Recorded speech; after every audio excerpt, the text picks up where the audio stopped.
ಯದಿಂದ್ರಿಯಾಣಾಂ ವಿಷಯತ್ವಮೇತಿ ಲೋಕೇಶು ಯತ್ತತ್ವಮತೀಂದ್ರಿಯಂಚ ಕೃತ್ಸ್ರಸ್ಯ ತಸ್ಯ ಪ್ರತಿಪತ್ತಿ ಹೇತುಃ ವಾಗ್ದೇವತಾ ಸಾ ಮಯಿ ಸನ್ನಿಧತ್ತಾಂ. ಬಂಧುಗಳೇ, ವಿಷ್ಣುಗುಪ್ತ ವಿದ್ಯಾಪೀಠ ನಮ್ಮ ಜೀವಿತ ಕಾಲದಲ್ಲಿ ರೂಪುಗೊಂಡ ಒಂದು ಅದ್ಭುತವಾದ ಸಂಸ್ಥೆ ಅದು. ಅದರ ಬಗ್ಗೆ ಪ್ರಸ್ತಾವ ಆದಾಗಲೆಲ್ಲ 4 ಮಾತುಗಳನ್ನು ಹೇಳಬೇಕು ಅಂತ ನನಗೆ ಒಂದು ಪ್ರೇರಣೆಯಾಗ್ತದೆ. ಪರಮ ಪೂಜ್ಯ ಶ್ರೀ ಶ್ರೀ ರಾಘವೇಶ್ವರ ಭಾರತೀ ಸ್ವಾಮಿಗಳು ನಮ್ಮನ್ನು ಮುನ್ನಡೆಸುವುದಕ್ಕೆ, ನಮ್ಮ ಅಂತರಂಗ ಬಹಿರಂಗಗಳಿಗೆ ಪ್ರೇರಣೆ ಕೊಡೋದಕ್ಕೆ ಕಲ್ಪಿಸಿದಂತಹ ಒಂದು ಅಪೂರ್ವವಾದ ಸಂಸ್ಥೆ ಅದು. ಆ ಸಂಸ್ಥೆಯ ನಾಮಕರಣದಲ್ಲಿಯೇ ಒಂದು ವಿಶಿಷ್ಟವಾದ ಸ್ಫೂರ್ತಿ ಇದೆ. ನಾವು ಅದನ್ನು ಗ್ರಹಿಸಬೇಕು.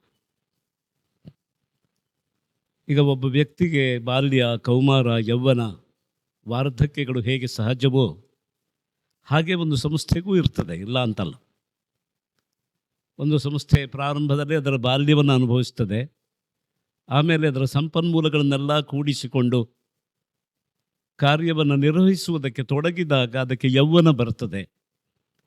ಆಮೇಲೆ ಉದ್ದೇಶ ಶಿಥಿಲ ಆಗುತ್ತಾ ವಾರ್ಧಕ್ಯ ಆವರಿಸಿಕೊಡ್ತದೆ. ಇದು ವ್ಯಕ್ತಿ ಜೀವನಕ್ಕೆ ಹೇಗೋ ಹಾಗೆ ಒಂದು ಸಂಸ್ಥೆಯ ಜೀವನಕ್ಕೂ ಇದ್ದೇ ಇದೆ. ಅದು ಬೇರೆ ವಿಷಯ. ಆದರೆ ನಾವು ಗಮನಿಸ್ಕೊಳ್ಬೇಕಾದ ಏನು ಅಂತಂದರೆ, ಈ ಸಂಸ್ಥೆಯನ್ನು ನಿರ್ಮಾಣ ಮಾಡಿ ಅದಕ್ಕೊಂದು ಕಲ್ಪವನ್ನು ಯೋಚನೆ ಮಾಡಿ ಸಮಾಜದ ಉಪಯೋಗ ಬಿಡುವಾಗ ಅವರ ಅಂತರಂಗದಲ್ಲಿದ್ದ ಧಾರಣೆ ಏನು, ಧೋರಣೆ ಏನು, ಇದನ್ನು ಬಹಳ ಮುಖ್ಯವಾಗಿ ನಾವು ಗ್ರಹಿಸಿಕೊಳ್ಬೇಕು. ಮತ್ತು ಆ ಕಾಲದಲ್ಲಿ ನಾವಿದ್ದೇವೆ, ಬಹಳ ಮುಖ್ಯವಾದ ವಿಷಯ ಅದು. ಇಂಥ ಒಂದು ಸಮಷ್ಟಿಯ ಸುಧಾರಣೆಯ ಸಂಕಲ್ಪ ಹುಟ್ಟುವಾಗ ನಾವು ಬದುಕಿದ್ದೇವೆ ಎನ್ನುವುದೇ ನಮ್ಮದ ಒಂದು ಭಾಗ್ಯ. ಅದು ಆ ಭಾಗ್ಯವನ್ನು ನಾವು ಪರಾಮರಿಸಿಕೊಳ್ಬೇಕು. ವಿಶ್ವವಿದ್ಯಾಪೀಠ ಅಂತಂದರೆ ಯಾವುದು? ನಮ್ಮ ಗುರುಗಳು ಆಗಾಗ ಕೇಳ್ತಿದ್ರು. ನಮ್ಮ ಗುರುಗಳು ಅಂತಂದರೆ, ನಾನು 28 ವರ್ಷ ಯಾವ ಗುರುಗಳ ಅಂತೆವಾಸಿಯಾಗಿ ಪಾಠವನ್ನು ಕಲಿತನೋ, ಯಾವ ಗುರುಗಳ ಉತ್ತರ ವಯಸ್ಸಿನಲ್ಲಿ ಸ್ವತಃ ಶ್ರೀ ಶ್ರೀ ರಾಘವೇಶ್ವರ ಭಾರತೀ ಸ್ವಾಮಿಗಳು ಬಂದು ಪಾಠ ಪ್ರವಚನವನ್ನು ಪಡ್ಕೊಂಡ್ರು, ಅಂತಹ ರಾಮಭದ್ರಾಚಾರ್ಯರು ಹೇಳಿದ ಮಾತು. ವಿಶ್ವವಿದ್ಯಾಲಯ, ವಿಶ್ವವಿದ್ಯಾಪೀಠ ಅಂದರೆ ಯಾವುದಪ್ಪ?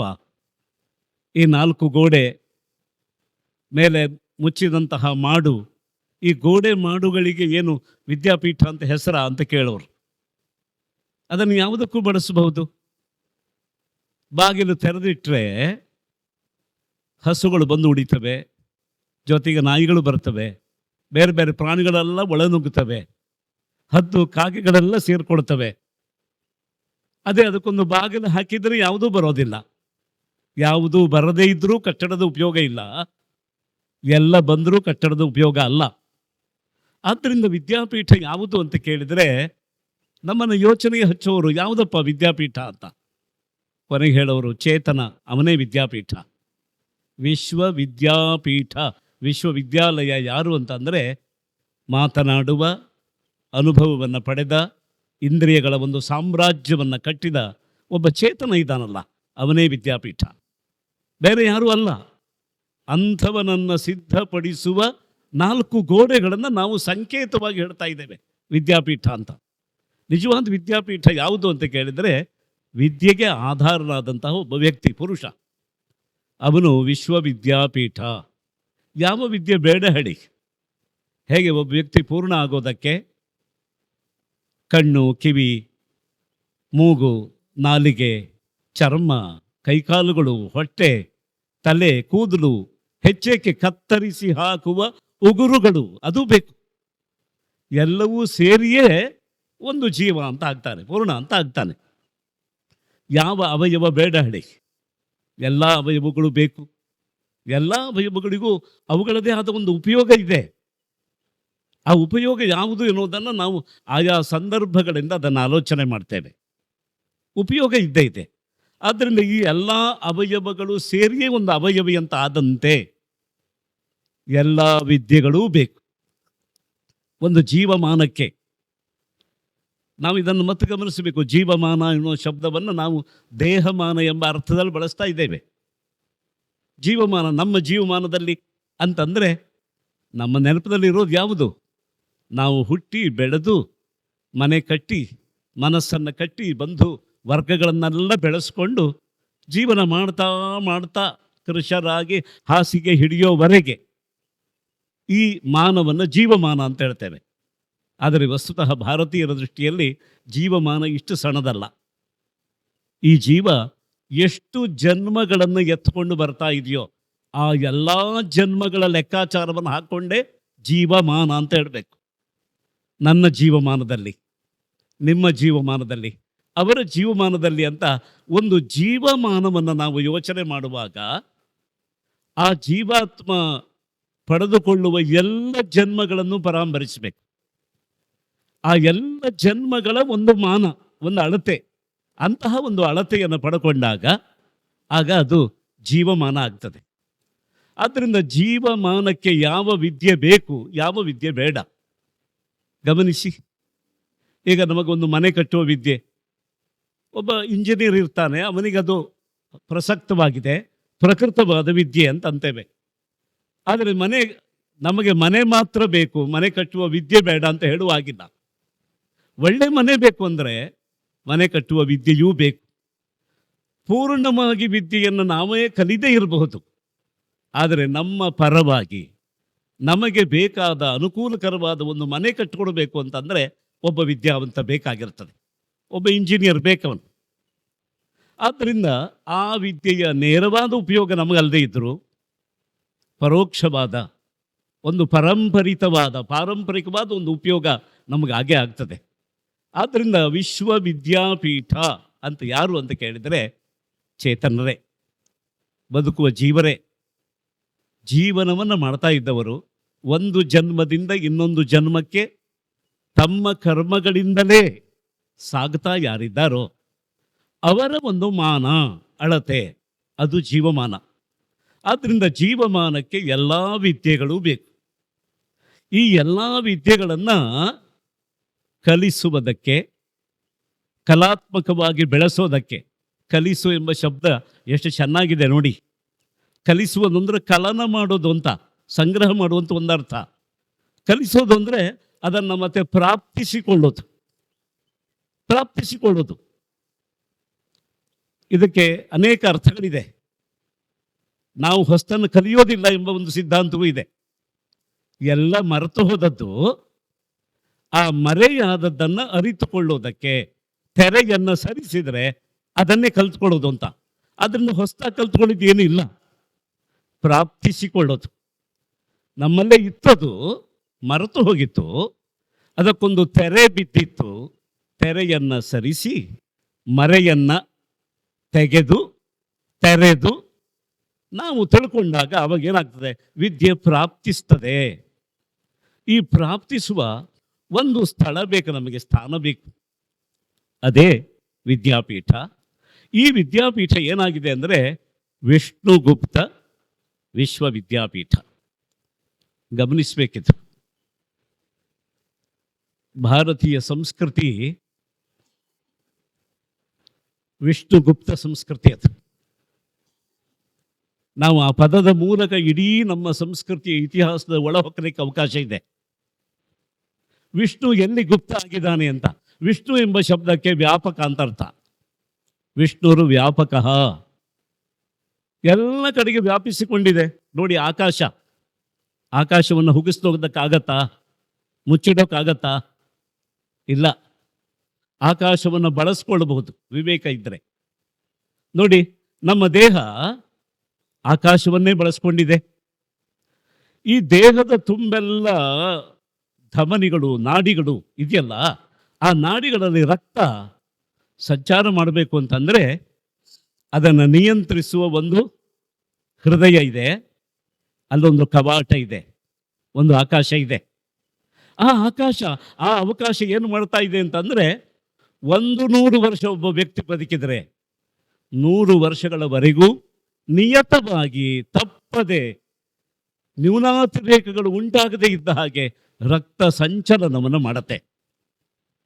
ದೇಹದ ಹೊರಗಡೆ ಇರುವ ದೇಹದ ಬೇರೆ ಬೇರೆ ಅಂಗಾಂಗಗಳಲ್ಲಿರುವ ರಕ್ತವನ್ನು ಎಳ್ಕೊಳ್ಬೇಕು.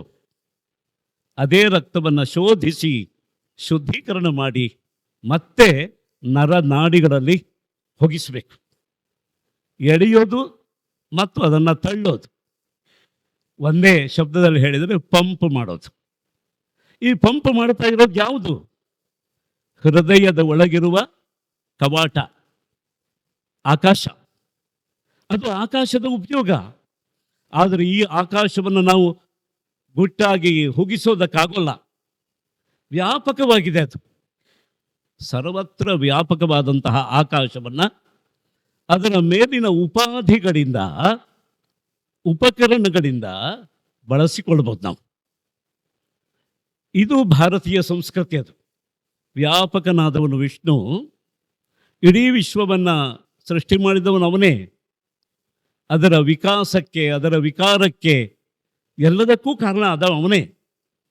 ಅವನನ್ನು ಗುಪ್ತ, ಗುಟ್ಟಾಗಿ ಭಾವಿಸೋದು ಅಂತ ಅರ್ಥ. ಗುಪ್ತ ಶಬ್ದಕ್ಕೆ 2 ಅರ್ಥ ಇದೆ. ಗುಟ್ಟಾಗಿ ಇಡೋದು, ಗುಟ್ಟಾಗಿ ರಕ್ಷಣೆ ಮಾಡೋದು ಅಂತ. ಈ ಎರಡು ಒಂದಕ್ಕೊಂದು ಸೇರಿಕೊಂಡಿದೆ, ನಾವು ಗಮನಿಸಬೇಕು. ಆದರೆ ನಮ್ಮ ಅನುಭವದಲ್ಲಿ ಏನಾಗಿದೆ, ಯಾವುದು ಗುಟ್ಟಾಗಿರುತ್ತೋ ಅದು ಹಲವರ ಉಪಯೋಗಕ್ಕೆ ಸಿಗದೆ ಕಳೆದು ಹೋಗ್ತಾ ಇರುತ್ತೆ. ಆದರೆ ಗುಟ್ಟು ಮಾಡಿದ್ದೇ ಅದನ್ನು ರಕ್ಷಣೆ ಮಾಡೋ ಬಗ್ಗೆ. ನಮ್ಮ ತಾಯಂದರಿಗೆ ಗೊತ್ತಿದೆ, ಒಂದು ಅಪಾಯ ಬರುತ್ತೆ ಅಂತ ಗೊತ್ತಾದ ತಕ್ಷಣ ಅವರು ಒಂದು ಅಪೂರ್ವವಾದ ಒಂದು ವಸ್ತುವನ್ನು ಮುಚ್ಚಿ ಹಿಡ್ಕೊಳ್ತಾರೆ. ಯಾವುದು ಅಂತ ಕೇಳಿದರೆ, ಅವರ ಜೀವನಕ್ಕೆ ಒಂದು ಮಾಂಗಲ್ಯದ ಸಾರ್ಥಕ್ಯವನ್ನು ಮಾಡಿದ ಆ ಮಾಂಗಲ್ಯವನ್ನು ಮುಚ್ಚಿಕೊಳ್ತಾರೆ ಅವರು. ತಮ್ಮ ಸೀರೆಯ ಸೆರಗಿನಿಂದ, ತಮ್ಮ ಕೈಯಿಂದ. ಏನೋ ಒಂದು ಅಮಂಗಲವಾದ ಸನ್ನಿವೇಶ ಬರುತ್ತೆ, ಅಪಾಯ ಬರುತ್ತೆ ಅಂತ ಗೊತ್ತಾದರೆ ಅದನ್ನು ಬಿಗಿಯಾಗಿ ಹಿಡ್ಕೊಳ್ತಾರೆ, ಮುಚ್ಚಿಟ್ಕೊಳ್ತಾರೆ. ಆವಾಗ ಗುಪು ರಕ್ಷಣೆ ಅಂತ ಧಾತು. ಪಾಣಿನಿ ಮಹರ್ಷಿಗಳು ಅದನ್ನು ಬಹಳ ಚೆನ್ನಾಗಿ ಹೇಳಿದ್ದಾರೆ. ಅದು ರಕ್ಷಣೆ ಅಂತ, ರಕ್ಷಣೆಗಾಗಿ ಮುಚ್ಚೋದು ಅಂತ.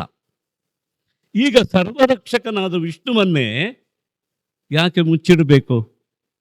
ವಿಷ್ಣು ಗುಪ್ತ ಅಂತಂದರೆ ಅವನನ್ನು ನಾವು ಮುಚ್ಚಿದ್ದಲ್ಲ, ಅವನನ್ನು ಗುಟ್ಟಾಗಿ ಅರ್ಥ ಮಾಡಿಕೊಂಡಿದ್ದು. ಹೇಗೆ 2 ಅಂಗುಲ ಮಾತ್ರ ಪರಿಮಾಣದ ಒಂದು ಆಕಾಶ ಇಡೀ ನಮ್ಮ ದೇಹವನ್ನು ರಕ್ಷಣೆ ಮಾಡ್ತಾ ಇದೆಯೋ, ಹೃದಯದ ಹೃತ್ ಕವಾಟದ ಒಂದು ಪ್ರದೇಶ ಆಕಾಶ ನಮ್ಮ ಇಡೀ ದೇಹವನ್ನು ರಕ್ಷಣೆ ಮಾಡ್ತಾ ಇದೆ. ಅದನ್ನು ನಾವು ಕಾಪಾಡಿಕೊಳ್ತಾ ಇದ್ದೇವೆ. ನಾವು ಅದನ್ನು ಕಾಪಾಡಿದರೆ ಅದು ನಮ್ಮನ್ನು ಕಾಪಾಡ್ತದೆ.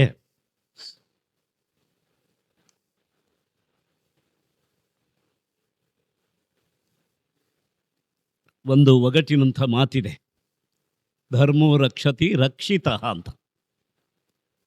ನಮ್ಮ ಗುರುಗಳು ಆಗಾಗ ಆ ಪ್ರಶ್ನೆಯನ್ನು ಮಾಡ್ತಾ ಇದ್ರು. ಏನಪ್ಪ ಧರ್ಮೋ ರಕ್ಷತಿ, ಧರ್ಮ ರಕ್ಷಣೆ ಮಾಡುತ್ತೆ, ಈ ಮಾತನ್ನೇನೋ ಅರ್ಥ ಮಾಡ್ಕೊಳ್ಬಹುದು. ರಕ್ಷಿತ ಅಂತ ಯಾಕೆ ಹೇಳಬೇಕು? ಅದನ್ನು ನಾವೇ ಅದನ್ನು ರಕ್ಷಣೆ ಮಾಡಬೇಕು ಅಂತಂದರೆ ಅದು ನಮ್ಮನ್ನು ರಕ್ಷಣೆ ಮಾಡೋದು ಹೇಗೆ? ನಾವು ಅದನ್ನು ರಕ್ಷಣೆ ಮಾಡಿದರೆ ಅದು ನಮ್ಮನ್ನು ರಕ್ಷಣೆ ಮಾಡುತ್ತದೆ. ಒಂದು ಒಗಟನಾಗಿದೆ ಅಲ್ವಾ ಮಾತು, ನೇರವಾದ ಮಾತಿನ ಹಾಗೆ ಅನಿಸೋದಿಲ್ಲ. ಧರ್ಮವನ್ನು ನಾವು ರಕ್ಷಣೆ ಮಾಡೋದಾದರೆ ಅದು ನಮ್ಮನ್ನು ರಕ್ಷಣೆ ಮಾಡೋದು ಹೇಗೆ? ಈಗ ಸೈನಿಕರನ್ನು ನಾವು ರಕ್ಷಣೆ ಮಾಡಿದರೆ ಸೈನಿಕರು ನಮ್ಮ ದೇಶವನ್ನು ರಕ್ಷಣೆ ಮಾಡ್ತಾರೆ. ನಮ್ಮ ಹೃದಯವನ್ನು ನಾವು ರಕ್ಷಣೆ ಮಾಡಿದರೆ ಹೃದಯ ನಮ್ಮನ್ನು ರಕ್ಷಣೆ ಮಾಡುತ್ತೆ. ನಮ್ಮ ಕಣ್ಣನ್ನು ನಾವು ರಕ್ಷಣೆ ಮಾಡಿಕೊಂಡ್ರೆ ಕಣ್ಣು ನಮ್ಮನ್ನು ರಕ್ಷಣೆ ಮಾಡುತ್ತೆ. ನಮ್ಮ ಕಿವಿಯನ್ನು ನಾವು ಚೆನ್ನಾಗಿ ಉಳಿಸಿಕೊಂಡ್ರೆ ಕಿವಿ ಮಧುರವಾದ ಶಬ್ದಗಳನ್ನು ಕೇಳಿಸ್ತಾ ಕೇಳಿಸ್ತಾ ನಮ್ಮನ್ನು ಉಳಿಸ್ತದೆ. ನಮ್ಮ ಘ್ರಾಣೇಂದ್ರಿಯ ಮೂಗು ನಾವು ರಕ್ಷಣೆ ಮಾಡಿಕೊಂಡ್ರೆ ಪರಿಮಳವನ್ನು ಆಘ್ರಾಣಿಸುವ ಅವಕಾಶವನ್ನು ಮಾಡಿಕೊಟ್ಟು ಅದು ನಮಗೆ ಉಪಕಾರ ಮಾಡುತ್ತೆ.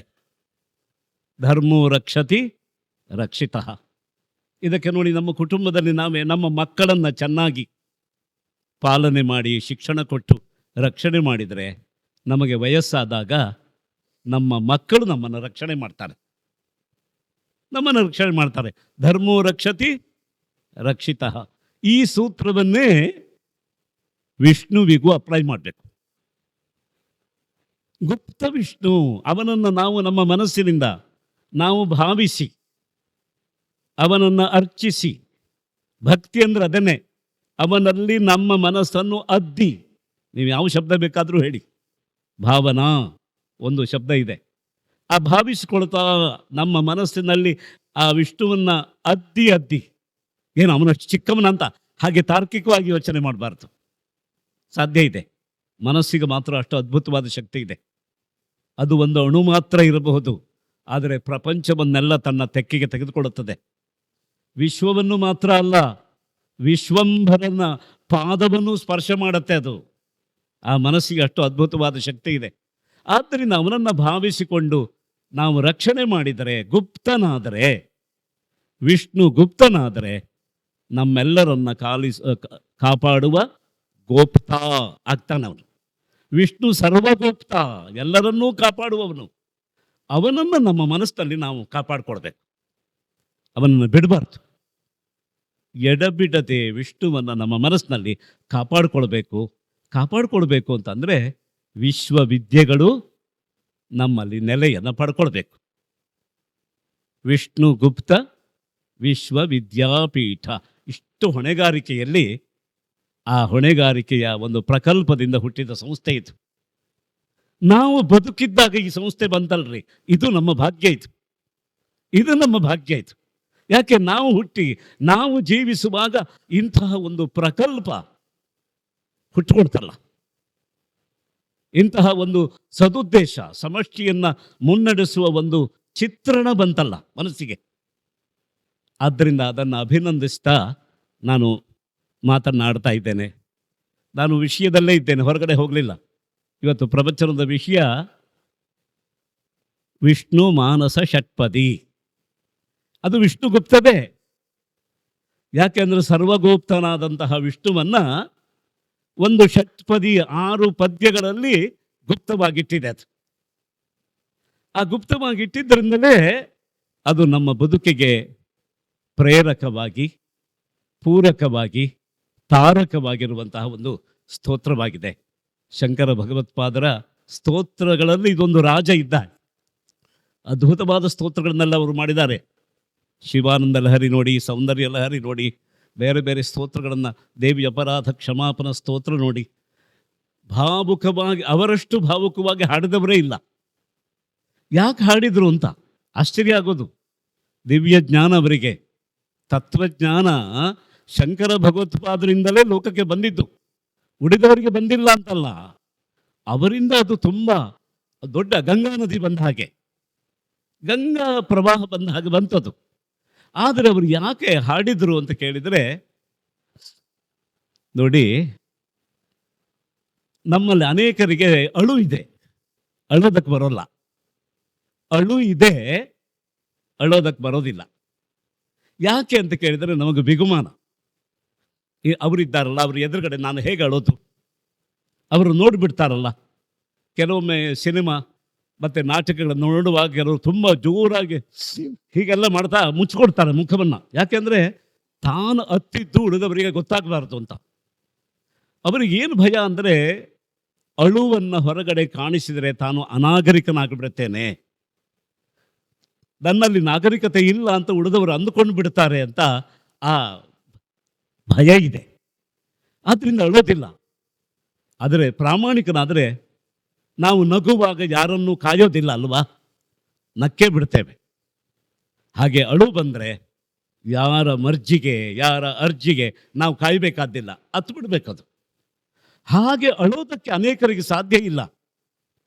ಯಾರಿಗೆ ಅಳೋದಕ್ಕೆ ಬರೋಲ್ವೋ ಅಂಥವರ ಕಂಬನಿಗೆ ಶಂಕರ ಭಗವತ್ಪಾದರು ಕಣ್ಣಾಗಿದ್ದಾರೆ. ನಾವು ಮರಿಬಾರ್ದು. ನಮ್ಮ ಅಳುವನ್ನ, ನಮ್ಮ ಅಳಲನ್ನ ತಾವು ಹೊತ್ತುಕೊಂಡು ಅತ್ತಿದ್ದಾರೆ ಅವರು. ಒಬ್ಬ ಗುರು ಅಳೋದು ಅಂದ್ರೆ ಹಾಗೆ ಅಲ್ವಾ, ಸಂಸಾರ ಇಲ್ಲ, ಅಳುವಿನ ಕಾರಣವಾದ ಸಂಸಾರ ಗುರುವಿಗಿಲ್ಲ. ಆದರೂ ಏಕಾಂತದಲ್ಲಿ ಗುರುಗಳು ಯಾಕೆ ಅಳುತ್ತಾರೆ? ಸಂಸಾರಿಗಳಿಗೆ ಅಳೋದಕ್ಕೆ ಬರೋಲ್ಲ. ಅವರ ಅಳುವನ್ನು ತಾವು ಹೊತ್ಕೊಂಡು ಅವರ ಅಳುವಿಗೆ ತಾವು ಪಾತ್ರ ಆಗಿ ಆ ಅಳುವನ್ನು ಹೊರಚೆಲ್ತಾರೆ. ಆದ್ದರಿಂದ ಸ್ತೋತ್ರ ಮಾಡಿದರು. ಸ್ತೋತ್ರಕ್ಕೆ ಒಂದು ವಿವರಣೆ ಇದೆ ಶಾಸ್ತ್ರದಲ್ಲಿ, ಬಹಳ ಚೆನ್ನಾಗಿದೆ.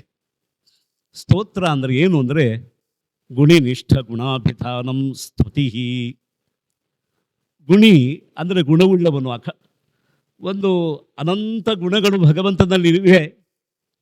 ಅವನಲ್ಲಿರುವ ಗುಣಗಳನ್ನು ಗುಣಿನಿಷ್ಠ ಗುಣ ಅಭಿಧಾನಂ ಸ್ತುತಿ, ಆ ಗುಣವನ್ನು ಹೇಳಬೇಕು ಅಂತ ನಾವು ಈ ಮಾತನ್ನು ಧಾರಾಳವಾಗಿ ಬಳಸ್ತೇವೆ. ಸ್ತೋತ್ರ ಮಾಡಿಬಿಟ್ಟ, ನಮ್ಮನ್ನು ತುಂಬ ಹಾಡಿ ಹೊಗಳಿದ್ರು ಅಂತ. ಹಾಡಿ ಹೊಗಳೋದಕ್ಕೆ ನಮ್ಮಲ್ಲಿ ಗುಣವೇ ಇಲ್ಲ. ಏನೋ ಒಂದೆರಡು ಮಾತನ್ನು ಹೇಳಿ ಮುಗಿಸ್ಬೋದು, ಆದರೂ ಹಾಡಿ ಹೊಗಳಬೇಕಲ್ಲ. ಆದ್ದರಿಂದ ಯಾವ್ಯಾವುದೋ ಮಾತುಗಳನ್ನು ನಾವು ಕಲಿತ ಮಾತುಗಳನ್ನೆಲ್ಲ ಒಂದು ನೈಗೆ ಮಾಡಿ ಹಾಡಿ ಹೊಗಳ್ತೇವೆ. ಅದು ಗುಣಾಭಿಧಾನ ಮಾತ್ರ ಆಗಿರುತ್ತೆ, ಗುಣಿನಿಷ್ಠ ಗುಣಾಭಿಧಾನ ಅಲ್ಲ.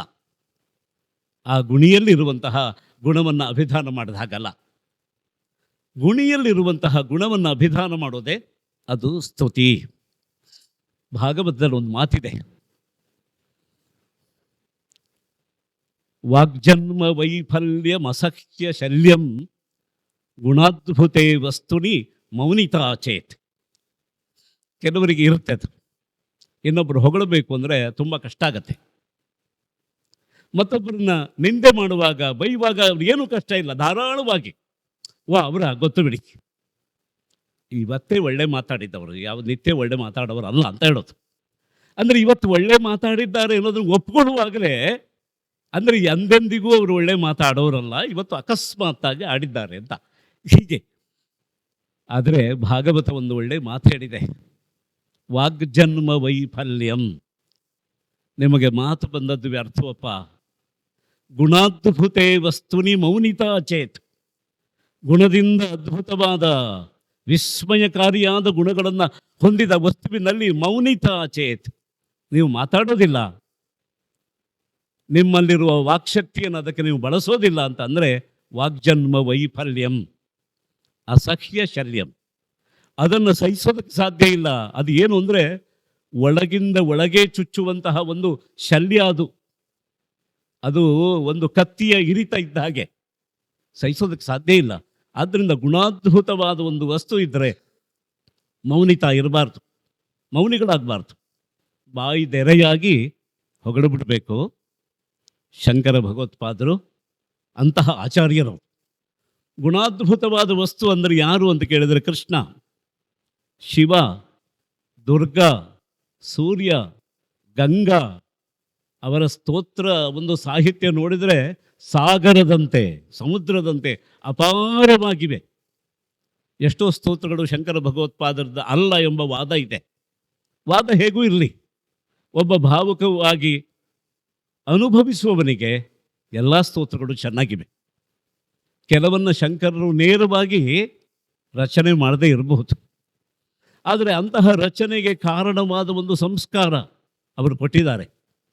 ಆ ಪರಂಪರೆಯಲ್ಲಿ ಬಂದ ಎಷ್ಟೋ ಶಂಕರರಿದ್ದಾರೆ, ಅವರು ಅದನ್ನೆಲ್ಲ ರಚನೆ ಮಾಡಿದ್ದಾರೆ, ಹಾಡಿದ್ದಾರೆ. ಆದ್ದರಿಂದ ನಮಗೆ ಶಂಕರ ಭಗವತ್ಪಾದರ ಶಿಷ್ಯ ಪರಂಪರೆಯಲ್ಲಿ ಬಂದವರಿಗೆ ಒಂದು ಸೌಕರ್ಯ ಏನಿದೆ ಅಂತಂದರೆ, ಎಲ್ಲ ಶಂಕರ ಪ್ರಣೀತವೇ. ಅದು ಆದ್ಯ ಶಂಕರಾಚಾರ್ಯ ಪ್ರಣೀತ ಅಂತಲ್ಲ, ಆ ಪರಂಪರೆಯಲ್ಲಿ ಬಂದ ಯಾವುದೋ ಒಬ್ಬ ಶಂಕರಾಚಾರ್ಯರು ಅದನ್ನು ರಚನೆ ಮಾಡಿದ್ದಾರೆ ಅಂತ ನಾವು ಒಪ್ಕೊಳ್ಬೋದು. ಅಂಥ ಒಂದು ಸ್ತೋತ್ರ ಸಾಹಿತ್ಯ. ಸ್ತೋತ್ರ ಸ್ತುತಿ ಅಂತಂದರೆ ಗುಣಿನಿಷ್ಠ ಗುಣಾಭಿಧಾನಂ, ಆ ಗುಣವನ್ನು ಉಲ್ಲೇಖ ಮಾಡೋದು ಅಂತ. ಈ ಉಲ್ಲೇಖ ಮಾಡಿದರೆ ಏನಾಗ್ತದೆ, ನಮ್ಮ ಗುರುಗಳ ಪಾಠವನ್ನೇ ನಾನು ನೆನಪಿಸಿಕೊಂಡು ಹೇಳಬೇಕು.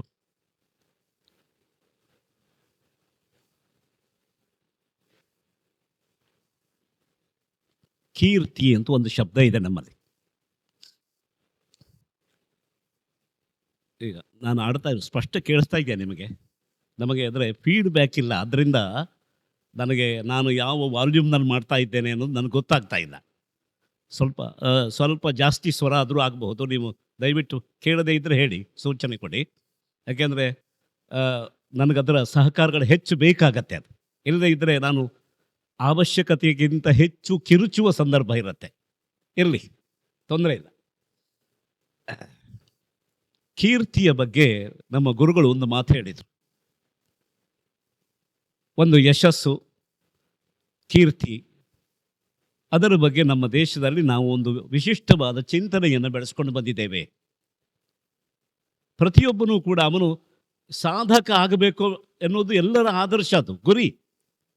ಸಾಧನೆಯ ಸತ್ಪಥದಲ್ಲಿದ್ದಾಗ ಅವರಿಗೆ ಕೀರ್ತಿ ಬರುತ್ತೆ, ಯಶಸ್ಸು ಬರುತ್ತೆ ಅಂತ. ಈ ಯಶಸ್ಸಿಗೆ ಏನಪ್ಪ ಸಾರ್ಥಕ್ಯ ಅಂತ ಕೇಳಿದ್ರೆ ಅದೇನು ಹಣ ಅಲ್ಲ, ಅದು ಸೌವಿಧ್ಯ ಅಲ್ಲ, ಸೌಕರ್ಯ ಅಲ್ಲ, ಭೋಗವನ್ನು ತಂದುಕೊಡುವ ವಸ್ತು ಒಡವೆ ಅಲ್ಲ ಅದು. ಆದರೂ ಎಲ್ಲರೂ ಕೀರ್ತಿ ಕಾಮಿಗಳಾಗಿದ್ರು, ಕೀರ್ತಿ ಬೇಕು ಅಂತ ಬಯಸ್ತಾ ಇದ್ದಾರಲ್ಲ. ಯಾಕೆ? ಪಾಠ ಮಾಡುವಾಗ ಕೇಳಿದರು, ಯಾಕಪ್ಪ ಕೀರ್ತಿ ಬೇಕು ಅಂತ. ಕೀರ್ತಿ ಅಂದರೆ ಏನಾಗತ್ತೆ, 4 ಜನ ಕಥನ ಮಾಡ್ತಾರೆ. ಭಾಳ ದೊಡ್ಡ ಸಾಧಕರು, ಭಾಳ ದೊಡ್ಡ ಗುರುಗಳು, ತುಂಬ ಅವರು ಅಭಿಮಂತ್ರಿಸಿ ಕೊಟ್ಟರು ಸಾಕು, ಆಪತ್ತುಗಳೆಲ್ಲ ಹೊರಟು ಹೋಗ್ತವೆ, ದಾರಿದ್ರ್ಯ ಉಳಿಯೋದಿಲ್ಲ, ಅದ್ಭುತವಾದ ಶ್ರೀಮಂತಿಕೆ ಬರುತ್ತೆ, ಆದಿವ್ಯಾಧಿಗಳೆಲ್ಲ ದೂರಾಗಿ ಹೋಗ್ತವೆ. ಹೀಗೆ ನಾವು ಕೊಂಡಾಡುತ್ತೇವೆ, ಒಂದು ಕಥನ ಮಾಡ್ತೇವೆ. ಈಗ ಒಬ್ಬನ ವಿಷಯದಲ್ಲಿ 1 ಕೋಟಿ ಜನ ಹೇಳಿದರು ಅಂತ ಇಟ್ಕೊಳ್ಳೋಣ. 1 ಕೋಟಿ ಜನ ಅವನನ್ನು ತಿಳ್ಕೊಂಡಿದ್ದಾರೆ, ಹೇಳಿದರು, ಏನು ಪ್ರಯೋಜನ ಅಂತ. ಆ ಜೀವಾತ್ಮನಿಗೇನಪ್ಪ ಪ್ರಯೋಜನ ಅಂತ ಕೇಳಿದರು. ಹೌದು, ನನಗೆ ನಿರುತ್ತರಾದ್ವಿ, ನಾವು ಗೊತ್ತಿಲ್ಲ, ಅದಕ್ಕೂ ಮುಂದೆ ಯೋಚನೆ ಮಾಡಲಿಕ್ಕೆ ಗೊತ್ತಿಲ್ಲ. 1 ಕೋಟಿ ಜನ ಒಬ್ಬನ ಬಗ್ಗೆ ಮಾತಾಡಿದರು, ಇನ್ನೊಬ್ಬನ ಬಗ್ಗೆ 10 ಕೋಟಿ ಜನ ಮಾತಾಡಿದರು. ಒಬ್ಬ ಪರಮದುಷ್ಟನ ಬಗ್ಗೆ 50 ಕೋಟಿ ಜನ ಮಾತಾಡಿದರು. ಈಗ ಅದನ್ನು ಕೀರ್ತಿ ಅಂತ ಹೇಳಬೇಕಾ, ಇದನ್ನು ಕೀರ್ತಿ ಅಂತ ಹೇಳಬೇಕಾ? ಸ್ವಲ್ಪ ಯೋಚನೆ ಮಾಡಿ. ಇಲ್ಲ, ಅವನನ್ನು ಒಳ್ಳೆಯವನ ಅಲ್ಲ ಅಂತ ಹೇಳಿದರು, ರಾಮನನ್ನು ಒಳ್ಳೆಯವನು ಅಂತ ಹೇಳಿದರು. ಆದ್ದರಿಂದ ರಾಮನ ಬಗ್ಗೆ ಕಥನ ಮಾಡಿದ್ದು ಕೀರ್ತಿ, ರಾವಣನ ಬಗ್ಗೆ ಕಥನ ಮಾಡಿದ್ದು ಅಪಕೀರ್ತಿ. ಆಗ ಕೀರ್ತಿ ಅಪಕೀರ್ತಿ ಅಂತ ಬರೇ ಕಥನವನ್ನು ಇಟ್ಕೊಂಡು ಹೇಳಿದ್ದಲ್ಲ, ಅದರ ಜೊತೆಗೆ ಒಳ್ಳೆಯದು ಕೆಟ್ಟದ್ದು ಸೇರಿಸ್ಕೊಂಡಾಯ್ತು. ಆವಾಗ ನಿಜವಾಗಿ ಒತ್ತು, ಒಂದು ಇಂಪಾರ್ಟೆನ್ಸ್, ಮಹತ್ವ ಯಾವುದಕ್ಕೆ ಬಂತು ಅಂತಂದರೆ ಒಳ್ಳೆಯದಕ್ಕೆ ಮತ್ತು ಕೆಟ್ಟದ್ದಕ್ಕೆ ಬಂತೇ ಹೊರತು ಕಥನಕ್ಕೆ ಬರಲಿಲ್ಲ. ಕಥನಕ್ಕೆ ಬಂತು ಅಂತ ನಾವು ಹೇಳೋದಕ್ಕೆ ಸಾಧ್ಯ ಇಲ್ಲ. ನೋಡಿ, ಒಳ್ಳೆಯದಿದ್ದರೆ ಅದು ಸರಿ, ಕೆಟ್ಟದ್ದಿದ್ದರೆ ತ್ಯಾಜ್ಯ ಅಂತ ಇಷ್ಟೇ ಹೇಳ್ಬೋದಲ್ಲ. ಆಗ ಕೀರ್ತಿಯ ಮಹತ್ವ ಏನಿದೆ ಇವತ್ತು ನಮ್ಮ ಜೀವನದಲ್ಲಿ, ಆ ಕೀರ್ತಿಗೆ ನಾವು ಕೊಡ್ತಾ ಇರುವ ಸ್ಥಾನ ಯಾವುದರ ಹಿನ್ನೆಲೆಯಿಂದ? ಪ್ರಶ್ನೆ ಹಾಗೇ ಉಳ್ಕೊಳ್ತು. ಮುಂದುವರಿಸಿ ಹೇಳಿದರು, ನೋಡಪ್ಪ, ಒಂದು ಧಾತು ಇದೆ, ಗಮನಿಸಬೇಕು. ಕ್ರತು ಸಂಶಬ್ದನೆ ಅಂತ ಒಂದು ಧಾತು ಇದೆ. ಆ ಪದದ ಮರ್ಮವನ್ನು ಹಿಡಿದಾಗ ಮಾತ್ರ ಗೊತ್ತಾಗತ್ತೆ. ಕ್ರತು ಸಂಶಬ್ದನೆ ಅಂತ ಧಾತು. ಈ ಧಾತುವಿನಿಂದ ಹುಟ್ಟಿದ ಶಬ್ದ ಕೀರ್ತಿ ಎಂಬ ಶಬ್ದ. ಈಗ ಸಂಶಬ್ದ ಆಗೋದು ಯಾವಾಗ ಅಂತ ಕೇಳಿದರು. ಎಲ್ಲರೂ ಉಚ್ಚರಿಸಿದ್ರದು ಶಬ್ದ ಮಾತ್ರ ಆಗಿರತ್ತೆ. ಸಂಶಬ್ದ ಅಂತಂದರೆ ಪದ ಮತ್ತು ಪದಾರ್ಥ ಎರಡೂ ಒಂದಾಗುವ ಒಂದು ನೆಲೆ ಇದೆ. ಆ ನೆಲೆಗೆ ಹೋದರೆ ಪದ ಬೇರೆ ಅಲ್ಲ, ಅರ್ಥ ಬೇರೆ ಅಲ್ಲ, ಎರಡೂ ಒಂದೇ. ಅರ್ಥ ಪದವಾಗತ್ತೆ, ಪದ ಅರ್ಥವಾಗತ್ತೆ. ವ್ಯವಹಾರದಲ್ಲಿ ಬೇರೆ ಬೇರೆ, ಶಬ್ದ ಬೇರೆ, ಅರ್ಥ ಬೇರೆ. ಈ ಬೇರೆ ಬೇರೆಯಾದ ಪ್ರಪಂಚದಲ್ಲಿ ಎರಡೂ ಬೇರೆ ಆಗಿದ್ದದನ್ನ ಸಂಶಬ್ದನ, ಎರಡು ಒಂದಾಗುವ ನೆಲೆ ಇದೆಯಲ್ಲ, ಆ ನೆಲೆಯನ್ನು ಕಂಡವರು ಬಹಳ ಜನ ಇರಬೇಕು ಅಂತಿಲ್ಲ. ಒಬ್ಬ ಹೇಳಿದ್ರು ಸಾಕು. ರಾಮ ಒಳ್ಳೆಯವನು ಅಂತ ಒಬ್ಬ ವಸಿಷ್ಠ ಹೇಳಿದ್ರು ಸಾಕು, ಒಬ್ಬ ವಿಶ್ವಾಮಿತ್ರ ಹೇಳಿದ್ರು ಸಾಕು. ಬಹಳ ಜನ ಹೇಳಬೇಕು ಅಂತಿಲ್ಲ. ಆದ್ದರಿಂದ ರಾಮನ ಒಳ್ಳೆಯವನು, ರಾಮ ಸಚ್ಚಾರಿತ್ರವುಳ್ಳವನು, ರಾಮ ಅವನು ಏಕಸಾಯಕ, ಧರ್ಮಜ್ಞ, ಕೃತಜ್ಞ, ಸತ್ಯವಾಕ್ಯ, ದೃಢವ್ರತ ಹೇಳಿದವರು ಯಾರು? ಒಬ್ಬ ನಾರದ,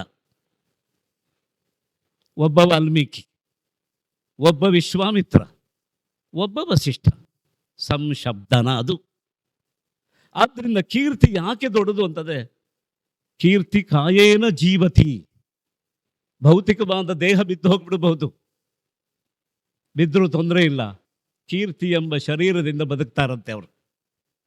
ಅವರ ಜೀವನ ಕೀರ್ತಿಯ ಮೂಲಕ ಮುಂದುವರಿತಾ ಇರ್ತದೆ. ಯಶಃ ಕಾಯೇನ ಜೀವತಿ ಮಾತುಗಳಿದೆ.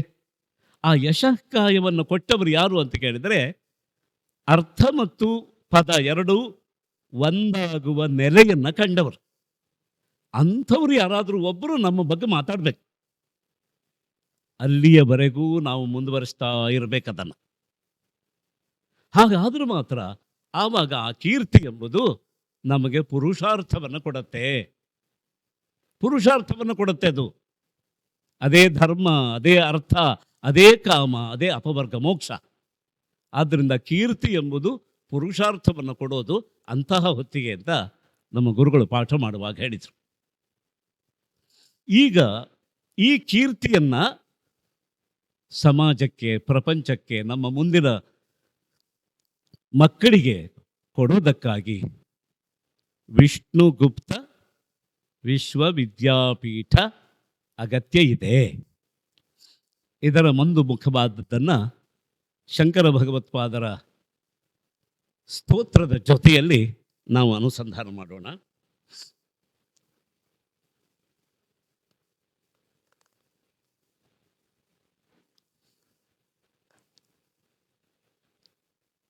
ವಿಷ್ಣು ಮಾನಸ ಷಟ್ಪದಿ ನಮ್ಮ ಪ್ರಸ್ತಾವನೆ ಮಾಡುವ ಹಿರಿಯರು ಅದಕ್ಕೊಂದು ಸೊಗಸಾದ ಅಭಿಪ್ರಾಯವನ್ನು ಮನಸ್ಸಲ್ಲಿ ಇಟ್ಟುಕೊಂಡು ಹೇಳಿದರು. ಅವರ ಮನಸ್ಸಿನಲ್ಲಿ ಈ ಷಟ್ಪದಿ ಎಂಬ ಒಂದು ಛಂದಸ್ಸಿನ ಒಂದು ಪ್ರತೀತಿ ಇದೆ ಅಂತ ನನಗನ್ನಿಸ್ತು ಅವರು ಹೇಳುವಾಗ. ಈಗ ಕನ್ನಡ ಭಾಷೆಯಲ್ಲಿ ನಾವು ಕಂದ, ಆಮೇಲೆ ಬೇರೆ ಬೇರೆ ಷಟ್ಪದಿ, ಭಾಮಿನಿ ಷಟ್ಪದಿ, ವಾರ್ತಕ ಷಟ್ಪದಿ, ಶರಷಟ್ಪದಿ, ಭೋಗ ಷಟ್ಪದಿ ಇತ್ಯಾದಿ ಅನೇಕ ಷಟ್ಪದಿಗಳನ್ನು ಹೇಳ್ತೇವೆ. ಷಟ್ಪದಿ ಅಂದರೆ 6 ಸಾಲುಗಳುಳ್ಳ ಒಂದು ಛಂದಸ್ಸು ಅಂತ. ಆದರೆ ಸಂಸ್ಕೃತ ಭಾಷೆಯಲ್ಲಿ ಈ ಅರ್ಥ ಇಲ್ಲ. ನಾವು ಅದನ್ನು ಗಮನಿಸಬೇಕು. ಸಂಸ್ಕೃತ ಭಾಷೆಯಲ್ಲಿ ಈ ಅರ್ಥ ಇಲ್ಲ. ಪದ ಶಬ್ದಕ್ಕೆ ಶಬ್ದ ಅಂತ ಅಷ್ಟೇ ಅರ್ಥ. ಆದರೆ 6 ಪದಗಳುಳ್ಳದ್ದು ಅಂತ ಹೇಳಿದಾಗಾಯಿತು. ಷಟ್ಪದಿ ಅಂತಂದರೆ 6 ಪದಗಳ ಸಮುದಾಯ ಅಂತ ಹೇಳಿದಾಗಾಯಿತು. ಈ ಷಟ್ಪದಿ ಯಾವುದು ಎನ್ನುವುದು ಇಲ್ಲಿ ನಮ್ಮ ಸಂಶೋಧನೆಯ ವಿಷಯ ಆಯಿತು. ಶಂಕರ ಭಗವತ್ಪಾದರು ಅದನ್ನು ಗುಟ್ಟಾಗಿ ಇಟ್ಟಿದ್ದಾರೆ. ಕೊನೆಯ ಪದ್ಯದಲ್ಲಿ ಷಟ್ಪದಿ ಎಂಬ ಪದವನ್ನು ಪ್ರಯೋಗ ಮಾಡ್ತಾ ಇದ್ದರೂ ಕೂಡ ಷಟ್ಪದಿ ಅಂತಂದರೆ ಈ 6 ಪದಗಳು ಯಾವುವು ಅಂತ ಹೇಳಲಿಲ್ಲ ಅವರು. ನನ್ನ ವದನ ಸರೋಜೆ ಸದಾ ವಸತು, ನನ್ನ ಮುಖವೆಂಬ ಕಮಲದಲ್ಲಿ ಸದಾಕಾಲ ಈ 6 ಪದಗಳ ಸಮುದಾಯ ಗುಂಪು ನೆಲೆಸಲಿ ಅಂತ ಅವರು ಪ್ರಾರ್ಥನೆ ಮಾಡಿದ್ದಾರೆ. ಇದರ ಮೇಲೆ ಒಂದು ವಾದ ಬಂದಿದೆ. ನಾನು ಯಾಕೆ ಅವರ ಪ್ರಸ್ತಾವನೆ ಮಾಡಿದ ನಮ್ಮ ಹಿರಿಯ ಮಿತ್ರರ ಮಾತನ್ನು ಯಾಕೆ ನಾನು ಉಲ್ಲೇಖ ಮಾಡ್ತಾ ಇದ್ದೇನೆ ಅಂತ ಕೇಳಿದರೆ, ಪದ್ಯ ಎಂಬ ಅರ್ಥದಲ್ಲಿ ಪದ ಶಬ್ದ ಪ್ರಯೋಗ ಇಲ್ಲ ಸಂಸ್ಕೃತದಲ್ಲಿ. ಅದು ಕನ್ನಡದಲ್ಲಿ ಮಾತ್ರ. ಕನ್ನಡ ಮಾತ್ರ ಅಲ್ಲ, ದಾಕ್ಷಿಣಾತ್ಯ ಭಾಷೆಗಳಲ್ಲಿ ಪದ ಎಂಬ ಶಬ್ದವನ್ನು ಪದ್ಯ ಪರ್ಯಾಯವಾಗಿ ಬಳಸಿದ್ದಾರೆ. ಶಂಕರ ಭಗವತ್ಪಾದರು ಕೇರಳದ ಕಾಲಡಿಯವರಾದ್ದರಿಂದ ಈ ಇತಿ ಷಟ್ಪದಿ ಅಂತ ಪದಪ್ರಯೋಗ ಮಾಡುವಾಗ ಪ್ರಾದೇಶಿಕ ಭಾಷೆಯ ಪ್ರಭಾವ ಅವರಲ್ಲಿ ಉಂಟಾಗಿದೆ. ಆ ಪ್ರಭಾವದಿಂದ ಅವರು ಈ ಪದಪ್ರಯೋಗ ಮಾಡಿದ್ದಾರೆ ಅಂತ ಒಂದು ವಿಮರ್ಶೆ ಮಾಡಿದ್ದಾರೆ. ಅದು ಒಂದು ವಿಮರ್ಶೆ ಬಂದಿದೆ. ಅದು ಆ ವಿಮರ್ಶೆಯ ಹಿನ್ನೆಲೆ ಇದೆ ಅನ್ನೋದನ್ನು ಮಾತ್ರ ನಾನು ಜ್ಞಾಪಿಸ್ತಾ ಇದ್ದಾರೆ. ಆದರೆ ಇಲ್ಲಿ ಷಟ್ಪದಿ ಬೇರೆ, ಭಗವತ್ಪಾದರ ಮನಸ್ಸಲ್ಲಿದ್ದ ಷಟ್ಪದಿ ಅಭಿಪ್ರಾಯ ಬೇರೆ. ಷಟ್ಪದಿ ಅಂತಂದರೆ ಒಂದು ರೂಪಕ ಭಾಷೆಯಾಗಿ ಬಳಸಿದ್ದಾರೆ. ಈ ಷಟ್ಪದಿ ಅಂತಂದರೆ 6 ಕಾಲುಗಳುಳ್ಳ ಒಂದು ಭ್ರಮರ ಅಂತ. ಒಂದು ಜೇನುಹುಳ ಇರಬಹುದು ಅಥವಾ ದುಂಬಿ ಇರಬಹುದು. ದುಂಬಿ ಪರ್ಯಾಯವಾದ ಪದವನ್ನೇ ಅವರು ಪ್ರಯೋಗ ಮಾಡಿದ್ದಾರೆ. ಈ ವಿಷ್ಣುವಿನ ಪಾದ ಕಮಲದ ಸುತ್ತಾಡುವ ಭ್ರಮರ ಶಂಕರರ ಮನಸ್ಸು. ಶ್ರೀಪತಿ ಪದಾರವಿಂದದಲ್ಲಿ ಸುತ್ತಿ ಬಂದು ಮುತ್ತಿಕ್ಕುವ ಒಂದು ಮನಸ್ಸು ಶಂಕರ ಭಗವತ್ಪಾದರದ್ದು. ಆದ್ದರಿಂದ ಈ ಹಿನ್ನೆಲೆಯಲ್ಲಿ ಈ ಸ್ತೋತ್ರವನ್ನು ನೋಡೋಣ.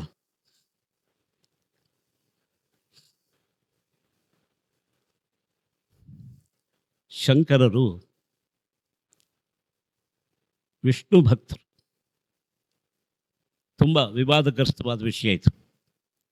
ವಿವಾದಗ್ರಸ್ತ ಅಂದರೆ ಯಾಕೆ ಅಂತಂದರೆ, ವಿಷ್ಣುವನ್ನು ಶಿವನನ್ನು ಬೇರೆ ಬೇರೆಯಾಗಿ ನೋಡುವವರೇ ವಿವಾದ ಮಾಡೋದು. ಬೇರೆ ಎಲ್ಲ ಅಂತ ಭಾವಿಸಿದ್ರೆ ವಿವಾದವೇ ಇಲ್ಲ. ಏನು ವಿವಾದ ಇದೆ? ಅವರು ವಿಷ್ಣು ಭಕ್ತರು ಅಂತ ಹೇಳಿದರೆ ಶಿವಭಕ್ತರು ಅಂತ ಹೇಳಿದ ಹಾಗೆ, ಶಿವಭಕ್ತರು ಅಂತ ಹೇಳಿದರೆ ವಿಷ್ಣು ಭಕ್ತರು ಅಂತ ಹೇಳಿದ ಹಾಗೆ.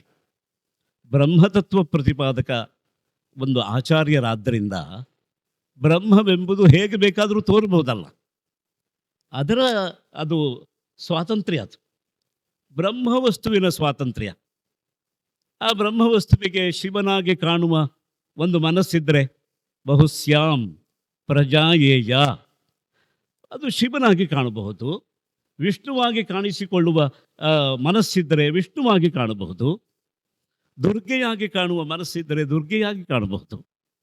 ಆದ್ದರಿಂದ ಶಂಕರರಿಗೆ ವಿರೋಧ ಇಲ್ಲ. ಶಂಕರರು ನಮ್ಮವರು ಅಂತ ಅಂದುಕೊಂಡವರಿಗೆ ವಿರೋಧ ಬರೋದು. ಶಂಕರರು ಅವರು ನಮ್ಮವರೇ, ಅವರು ಅಭಿನಯದಲ್ಲೇ ಇದೆ ಆ ನಮ್ಮವರು ಅಂತ ಹೇಳಿ. ಶಂಕರರು ನಮ್ಮವರು ಅಂತ ಹೇಳುವಾಗ ವಿಭೂತಿ ತೋರಿಸಿದರೆ ಗೋಪಿಚಂದ್ರನ ಜೊತೆಗೆ ಸ್ವಲ್ಪ ವಿರೋಧ ಬರ್ಬೋದು. ಆದರೆ ಶಂಕರರ ಭಕ್ತಿ ಹೊರಗಿನ ಈ ಬಹಿರಂಗದ ಲಾಂಛನಗಳನ್ನು ದಾಟಿದ ಭಕ್ತಿ, ಜೊತೆಗೆ ಬಹಿರಂಗದ ಲಾಂಛನಗಳನ್ನು ದಾಟಿಸುವ ಭಕ್ತಿಯೂ ಹೌದು. ಕೇವಲ ದಾಟಿದ ಭಕ್ತಿ ಅಲ್ಲ, ದಾಟಿಸುವ ಭಕ್ತಿಯೂ ಹೌದು. ಈ ಮರ್ಮ ಗೊತ್ತಾದರೆ ಯಾವ ವಿರೋಧವೂ ಇಲ್ಲ. ಬಹಳ ದೊಡ್ಡ ವಿಷ್ಣು ಭಕ್ತರವರು. ವಿಷ್ಣು ಭಕ್ತರು ಅಂದರೆ ವೈಷ್ಣವರು ಅಂತ ಹೇಳ್ತಾ ಇದ್ದದ್ದಲ್ಲ, ವಿಷ್ಣು ಭಕ್ತರದ್ದು ಕಾರಣ ಇದೆ. ಅದು ಆ ವಿಷ್ಣು ಭಕ್ತಿಯಿಂದ ಅವರಿಗೆ ಏನು ತತ್ವಧಾರೆ, ಅವರಿಗೆ ಯಾವುದು ಸಿಕ್ಕಿದೆ ಅನ್ನೋದು ನಾವು ಗಮನಿಸಬೇಕಾದದ್ದು.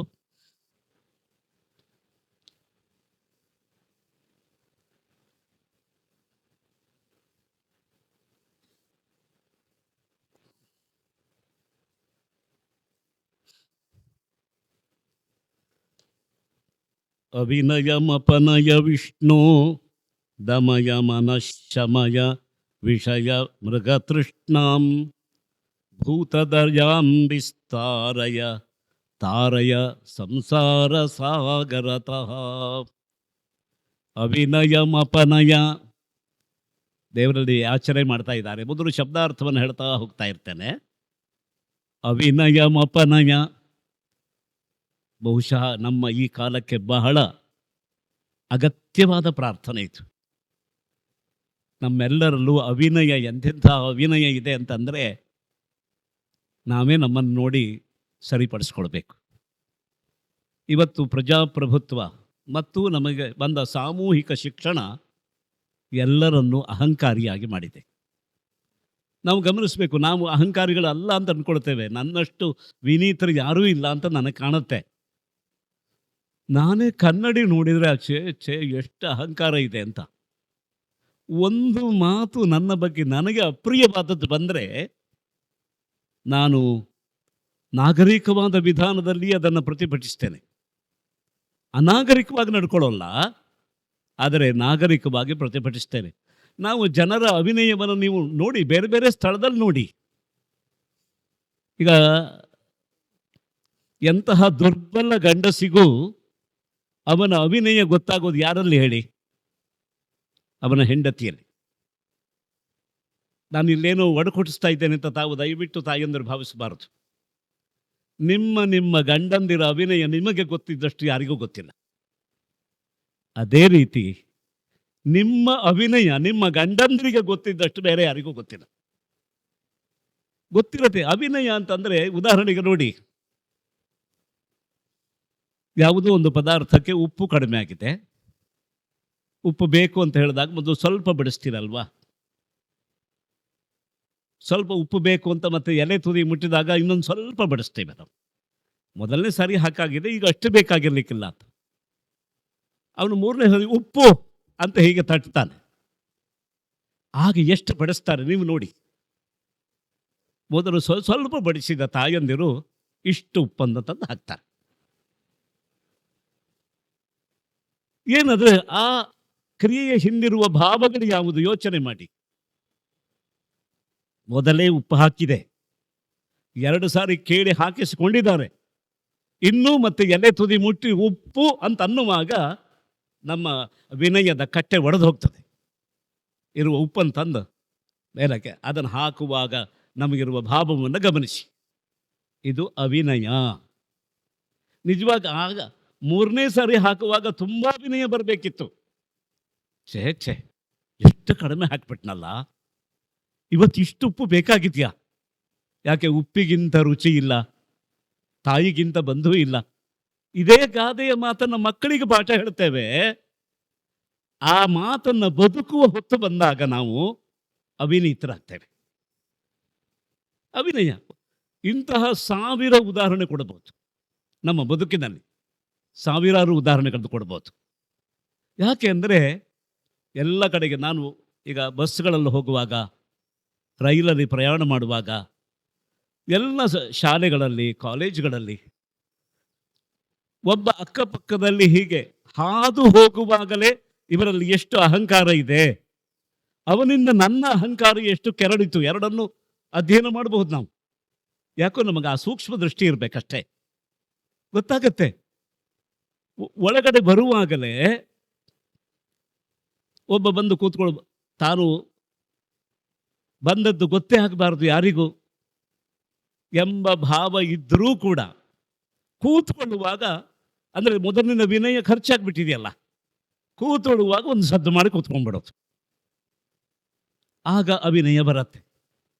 ಅಂದರೆ ಯಾಕೆ ಇದನ್ನು ಹೇಳ್ತಾ ಇದ್ದೇನೆ ಅಂತಂದರೆ, ನಮ್ಮ ಜೀವನದಲ್ಲಿ ನಡೆಯಲ್ಲಿ, ನುಡಿಯಲ್ಲಿ, ಪಡೆಯಲ್ಲಿ, ಕೊಡುವಿಕೆಯಲ್ಲಿ ಎಲ್ಲ ಕಡೆಗೆ ಅಭಿನಯಗಳು ಎಷ್ಟು ಗುಟ್ಟು ಗುಟ್ಟಾಗಿ ಸೇರ್ಕೊಳ್ತಾ ಇವೆ ಅಂತ ಅಂದರೆ ಅದನ್ನು ನಾವು ವಿಭಾಗ ಮಾಡೋದಕ್ಕಾಗೋಲ್ಲ. ಪೂಜೆ ಮಾಡುವ ಅರ್ಚಕರಲ್ಲಿ ಅಭಿನಯ, ದೇವರ ವಿಷಯದಲ್ಲಿ ಪೂಜೆ ಮಾಡ್ತಾ ಇರೋದು ಸರ್ವಶಕ್ತನಾದ ಭಗವಂತನನ್ನ, ಆದರೆ ಅವರು ಪೂಜೆ ಮಾಡ್ತಾ ಇರೋದು ಎಲ್ಲ ಆರತಿ ತಟ್ಟೆಗೆ ಕಾಸು ಹಾಕುವವರು ಯಾರಿದ್ದಾರೆ ಅವರ ಸಂತೋಷಕ್ಕೆ ಅವರು ಪೂಜೆ ಮಾಡ್ತಾ ಇದ್ದಾರೆ ಹೊರತು ಅವನು ಸರ್ವಶಕ್ತ ಅಂತ ತಿಳ್ಕೊಂಡು ಯಾರೂ ಪೂಜೆ ಮಾಡೋಲ್ಲ. ದಯವಿಟ್ಟು ಯಾರೂ ತಪ್ಪು ತಿಳ್ಕೊಳ್ಬೇಡಿ, ನಾನು ಯಾರ ಟೀಕೆಗೆ ಹೇಳಿದ್ದಲ್ಲ. ನಾವೆಲ್ಲ ಅವಿನೀತರಾಗಿದ್ದೇವೆ, ಅಹಂಕಾರಿಗಳಾಗಿದ್ದೇವೆ, ತೃಪ್ತರಾಗಿದ್ದೇವೆ ಎನ್ನುವುದನ್ನು ಪರಾಂಬರಿಸಿಕೊಳ್ಳೋ ಬಗ್ಗೆ. ಸರ್ವಸಂಗ ಪರಿತ್ಯಾಗ ಮಾಡಿ ವೈರಾಗ್ಯ ಚಕ್ರವರ್ತಿ ಅಂತ ಹೇಳಿಸಿಕೊಂಡು ಧರ್ಮಪೀಠದಲ್ಲಿ ಕುಳಿತವರಿಗೆ ನಮಸ್ಕಾರ ಮಾಡುವ ವಿಧಾನ ತಪ್ಪಾದರೆ ಅವರ ಹುಬ್ಬು ಗಂಟಿಕ್ಕೋದನ್ನು ನಾವು ನೋಡ್ತೇವೆ. ನಾವು ಅಲ್ಲೊಂದು ಅಭಿನಯ ಪ್ರಕಟ ಆಗತ್ತೆ. ಅಭಿನಯ ಎಲ್ಲಿಲ್ಲ. ಆದ್ದರಿಂದ ಶಂಕರರು ಎಲ್ಲರ ಪರವಾಗಿ ಮೊಟ್ಟ ಮೊದಲು ಪ್ರಾರ್ಥನೆ ಮಾಡ್ತಾ ಇರೋದು, ಅಭಿನಯಮಪನಯ ವಿಷ್ಣು, ಸರ್ವವ್ಯಾಪಕ ನೀನು, ಎಲ್ಲರನ್ನೂ ಕಾಪಾಡುವವನು, ಎಲ್ಲ ಜೀವಿಗಳಲ್ಲಿ ಕ್ಷಣ ಕ್ಷಣಕ್ಕೆ ಕಣ ಕಣದಲ್ಲಿ ವ್ಯಾಪಿಸಿಕೊಳ್ತಾ ಇರುವ ಈ ಅಭಿನಯ ಇದೆಯಲ್ಲ, ಇದನ್ನು ಅಪನಯ, ದೂರ ಮಾಡಿಬಿಡೋದು. ಅಭಿನಯಮಪನಯ ವಿಷ್ಣು ದಮಯ ಮನಃ, ನನ್ನ ಮನಸ್ಸನ್ನು ದಮನ ಮಾಡು. ಎಂಥ ಒಂದು ಹತಾಶ ಸ್ಥಿತಿ ನೋಡಿ. ಭಗವಂತನಲ್ಲಿ ನಾವು ಕೇಳ್ಕೊಳ್ತಾ ಇರೋದು ನಮ್ಮ ಮನಸ್ಸನ್ನು ದಮನ ಮಾಡು ಅಂತ. ಅಂದರೆ ಅದು ಹೇಗಿದೆ ಅಂತ ಕೇಳಿದರೆ, ನಮ್ಮ ಮನೆಯ ಉಡಾಳ ಮಕ್ಕಳಿಗೆ ನೀತಿಯನ್ನು ಮಾಸ್ತರೇ ನೀವಾದರೂ ಹೇಳ್ರಾ ಅಂತ ಹೇಳಿದಾಗೆ ಅದು. ಮನೆ ಮಕ್ಕಳು ಮನೆ ಮಾತನ್ನು ಕೇಳದೇ ಇದ್ದಾಗ ಮಾತು ಕೇಳಿಸುವುದಕ್ಕೆ ನಾವು ಅಕ್ಕಪಕ್ಕದವರು ನೀವಾದರೂ ಹೇಳಿ ನಮ್ಮ ಮಗನಿಗೆ ಒಂದು ವಿವೇಕ ಬರಲಿ ಅಂತ ಕೇಳಿದ ಹಾಗೆ ಆ ವಿಷ್ಣುವಿನಲ್ಲಿ ಹೇಳ್ತಾ ಇರೋದು ಮನಃ ದಮಯ, ನನ್ನ ಮನಸ್ಸನ್ನು ದಮನ ಮಾಡು. ನನ್ನಿಂದ ಸಾಧ್ಯ ಆಗ್ತಾ ಇಲ್ಲ, ಪೂರ್ಣವಾಗಿ ಅಶಕ್ತನಾಗಿದ್ದೇನೆ. ಯಾರಾದರೂ ಮಾತು ಕೇಳಬಹುದು, ಆದರೆ ನನ್ನ ಮನಸ್ಸು ನನ್ನ ಮಾತನ್ನು ಕೇಳ್ತಾ ಇಲ್ಲ. ಆದ್ದರಿಂದ ದಮಯ ಮನಃ ಶಮಯ ವಿಷಯ ಮೃಗತೃಷ್ಣಾಂ, ಒಂದು ರೂಪಕವಾಗಿ ಎಷ್ಟು ಚೆನ್ನಾಗಿ ಹೇಳ್ತಾ ಇದ್ದಾರೆ. ಎಲ್ಲ ಇಂದ್ರಿಯಗಳು ಮುನ್ನುಗ್ತಾ ಇವೆ. ಕಣ್ಣು ನೋಡುವುದಕ್ಕೆ ಜಿಗಿತಾ ಇದೆ, ಕಿವಿ ಕೇಳುವುದಕ್ಕೆ ಹಾತೊರಿತಾ ಇದೆ, ಚರ್ಮ ಅಂದರೆ ತ್ವಗಿಂದ್ರಿಯ ಮುಟ್ಟುವುದಕ್ಕೆ ತವಕಿಸ್ತಾ ಇದೆ, ಘ್ರಾಣೇಂದ್ರಿಯ ಅಘ್ರಾಣಿಸುವುದಕ್ಕೆ ಅದು ತನ್ನನ್ನು ಹೊರಚಾಚಿಕೊಳ್ತಾ ಇದೆ. ಎಲ್ಲ ಇಂದ್ರಿಯಗಳು ಮುಂದಕ್ಕೆ ಹೋಗ್ತಾ ಇವೆ. ಎಲ್ಲ ಇಂದ್ರಿಯಗಳಿಗೆ ಬೇಕಾದ್ದೇನು? ನಿಯತವಾದ ವಿಷಯ. ಕಣ್ಣಿಗೆ ರೂಪ ವಿಷಯ, ಕಿವಿಗೆ ಶಬ್ದ ವಿಷಯ, ಘ್ರಾಣೇಂದ್ರಿಯಕ್ಕೆ ವಾಸನೆ ವಿಷಯ, ರಸನೇಂದ್ರಿಯಕ್ಕೆ ರಸ ವಿಷಯ, ಕರ್ಣಗಳಿಗೆ ಶಬ್ದ ವಿಷಯ. ಆದ್ದರಿಂದ ಈ ವಿಷಯ ತೃಷ್ಣ, ವಿಷಯದ ಆಸೆ, ಅದರ ಬಾಯಾರಿಕೆ ಇದೆ. ಆದರೆ ಇದು ಏನಾಗಿದೆ ಅಂತಂದರೆ ಬರೇ ವಿಷಯ ತೃಷ್ಣ ಅಲ್ಲ, ವಿಷ ವಿಷಯ ಮೃಗತೃಷ್ಣಾಂ, ಮೃಗತೃಷ್ಣ ಅಂತ. ಇದು ಮರುಮರೀಚಿಕೆ ಅಂತ ಒಂದು ಮಾತಿದೆ, ನೀವು ಗಮನಿಸಿರ್ಬೋದು. ಬೇಸಿಗೆಯಲ್ಲಿ ನಾವು ಮಾರ್ಗದಲ್ಲಿ ಹೋಗ್ತಾ ಇರುವಾಗ ದೂರದಲ್ಲಿ ನೀರಿದ್ದ ಹಾಗೆ ಕಾಣುತ್ತೆ ನೋಡಿ, ಬಿಸಿಲೇ ನೀರಿನ ಹಾಗೆ ಕಾಣುತ್ತೆ. ಇದನ್ನು ಮರೀಚಿಕ ಅಂತ ಹೇಳ್ತಾರೆ. ನೀರಿನ ಭ್ರಮೆಯನ್ನು ಹುಟ್ಟಿಸತ್ತೆ, ಅದು ನೀರಿಲ್ಲ ಅಲ್ಲಿ, ನೀರಿನ ಭ್ರಮೆಯನ್ನು ಹುಟ್ಟಿಸತ್ತೆ. ಅದೇ ರೀತಿ ಈ ಇಂದ್ರಿಯಕ್ಕೆ ನಿಯತವಾದ ವಿಷಯಗಳಿವೆಯಲ್ಲ, ರೂಪ ರಸ ಗಂಧ ಸ್ಪರ್ಶ ಶಬ್ದಗಳು, ಇವು ಏನು ಮಾಡ್ತಾ ಇವೆ ಅಂತಂದರೆ ಸುಖ ಎಂಬ ಭ್ರಮೆಯನ್ನು ಹುಟ್ಟಿಸ್ತಾ ಇವೆ. ಸುಖ ಅಲ್ಲ ಅದು. ಆದ್ದರಿಂದ ವಿಷಯ ಮೃಗತೃಷ್ಣಾಂ ಶಮಯ, ಕಡಿಮೆ ಮಾಡೋದನ್ನು. ಭೂತದಯಾಂ ವಿಸ್ತಾರಯ, ಭೂತದಯಾಂ ವಿಸ್ತಾರಯ.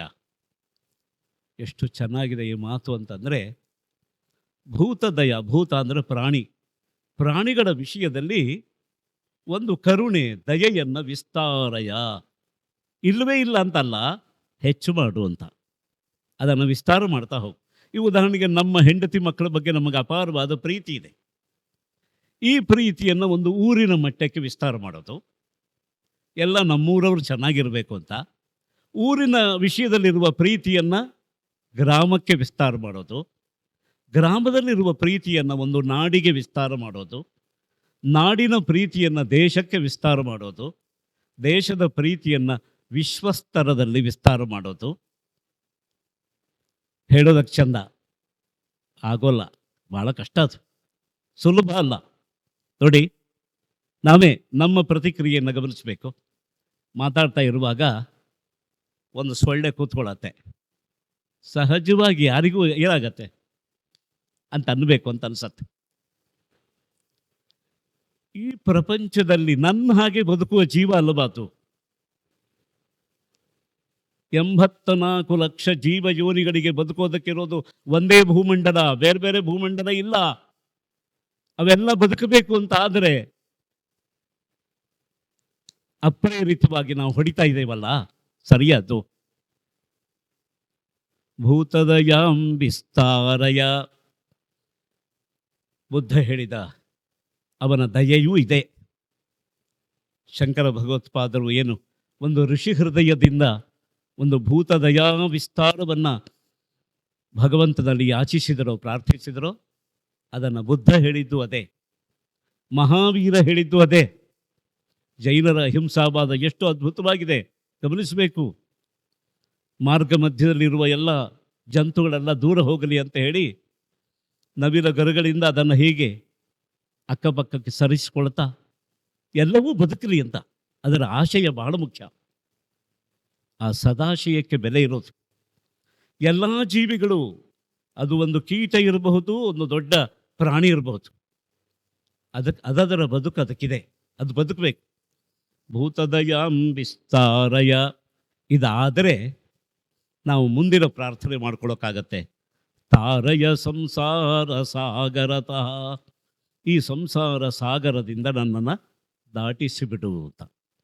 ಉಳಿದ ಎಲ್ಲ ಜೀವಿಗಳಿಗೆ ಬದುಕುವ ಅವಕಾಶ ಮಾಡಿಕೊಡ್ತಾ ನನ್ನ ಜೀವನವನ್ನು ನಾನು ಸಾರ್ಥಕ ಮಾಡಿಕೊಡೋದು. ಎಷ್ಟು ಅದ್ಭುತವಾಗಿದೆ ನೋಡಿ ಆಶಯ. ಇಲ್ಲಿಂದ ಮುಂದಕ್ಕೆ ಅವರ ಕವಿ ಹೃದಯ ಕೆಲಸ ಮಾಡೋಕ್ಕೆ ಶುರು ಮಾಡುತ್ತೆ. ಮೊದಲನೇದು ಒಂದು ರೀತಿಯ ಸ್ಪಷ್ಟವಾದ ಯಾಚನೆ, ಒಂದು ಭಗವಂತನಲ್ಲಿ ಇಂಥದ್ದನ್ನು ಮಾಡಿಕೊಡೋದು. ಇದು ಸಮಾಜ ಹಿತಕ್ಕಾಗಿ, ಸಮಾಜ ಹಿತಕ್ಕೆ ಯಾವುದು ವಿಹಿತವೋ ಅದನ್ನೇ ಶಂಕರ ಭಗವತ್ಪಾದರು ಪ್ರಾರ್ಥನೆ ಮಾಡಿದರು. ಈಗ ಒಂದು ಕವಿ ಹೃದಯದಿಂದ ನಾರಾಯಣನ ವರ್ಣನೆಗೆ ಶುರು ಮಾಡ್ತಾರೆ.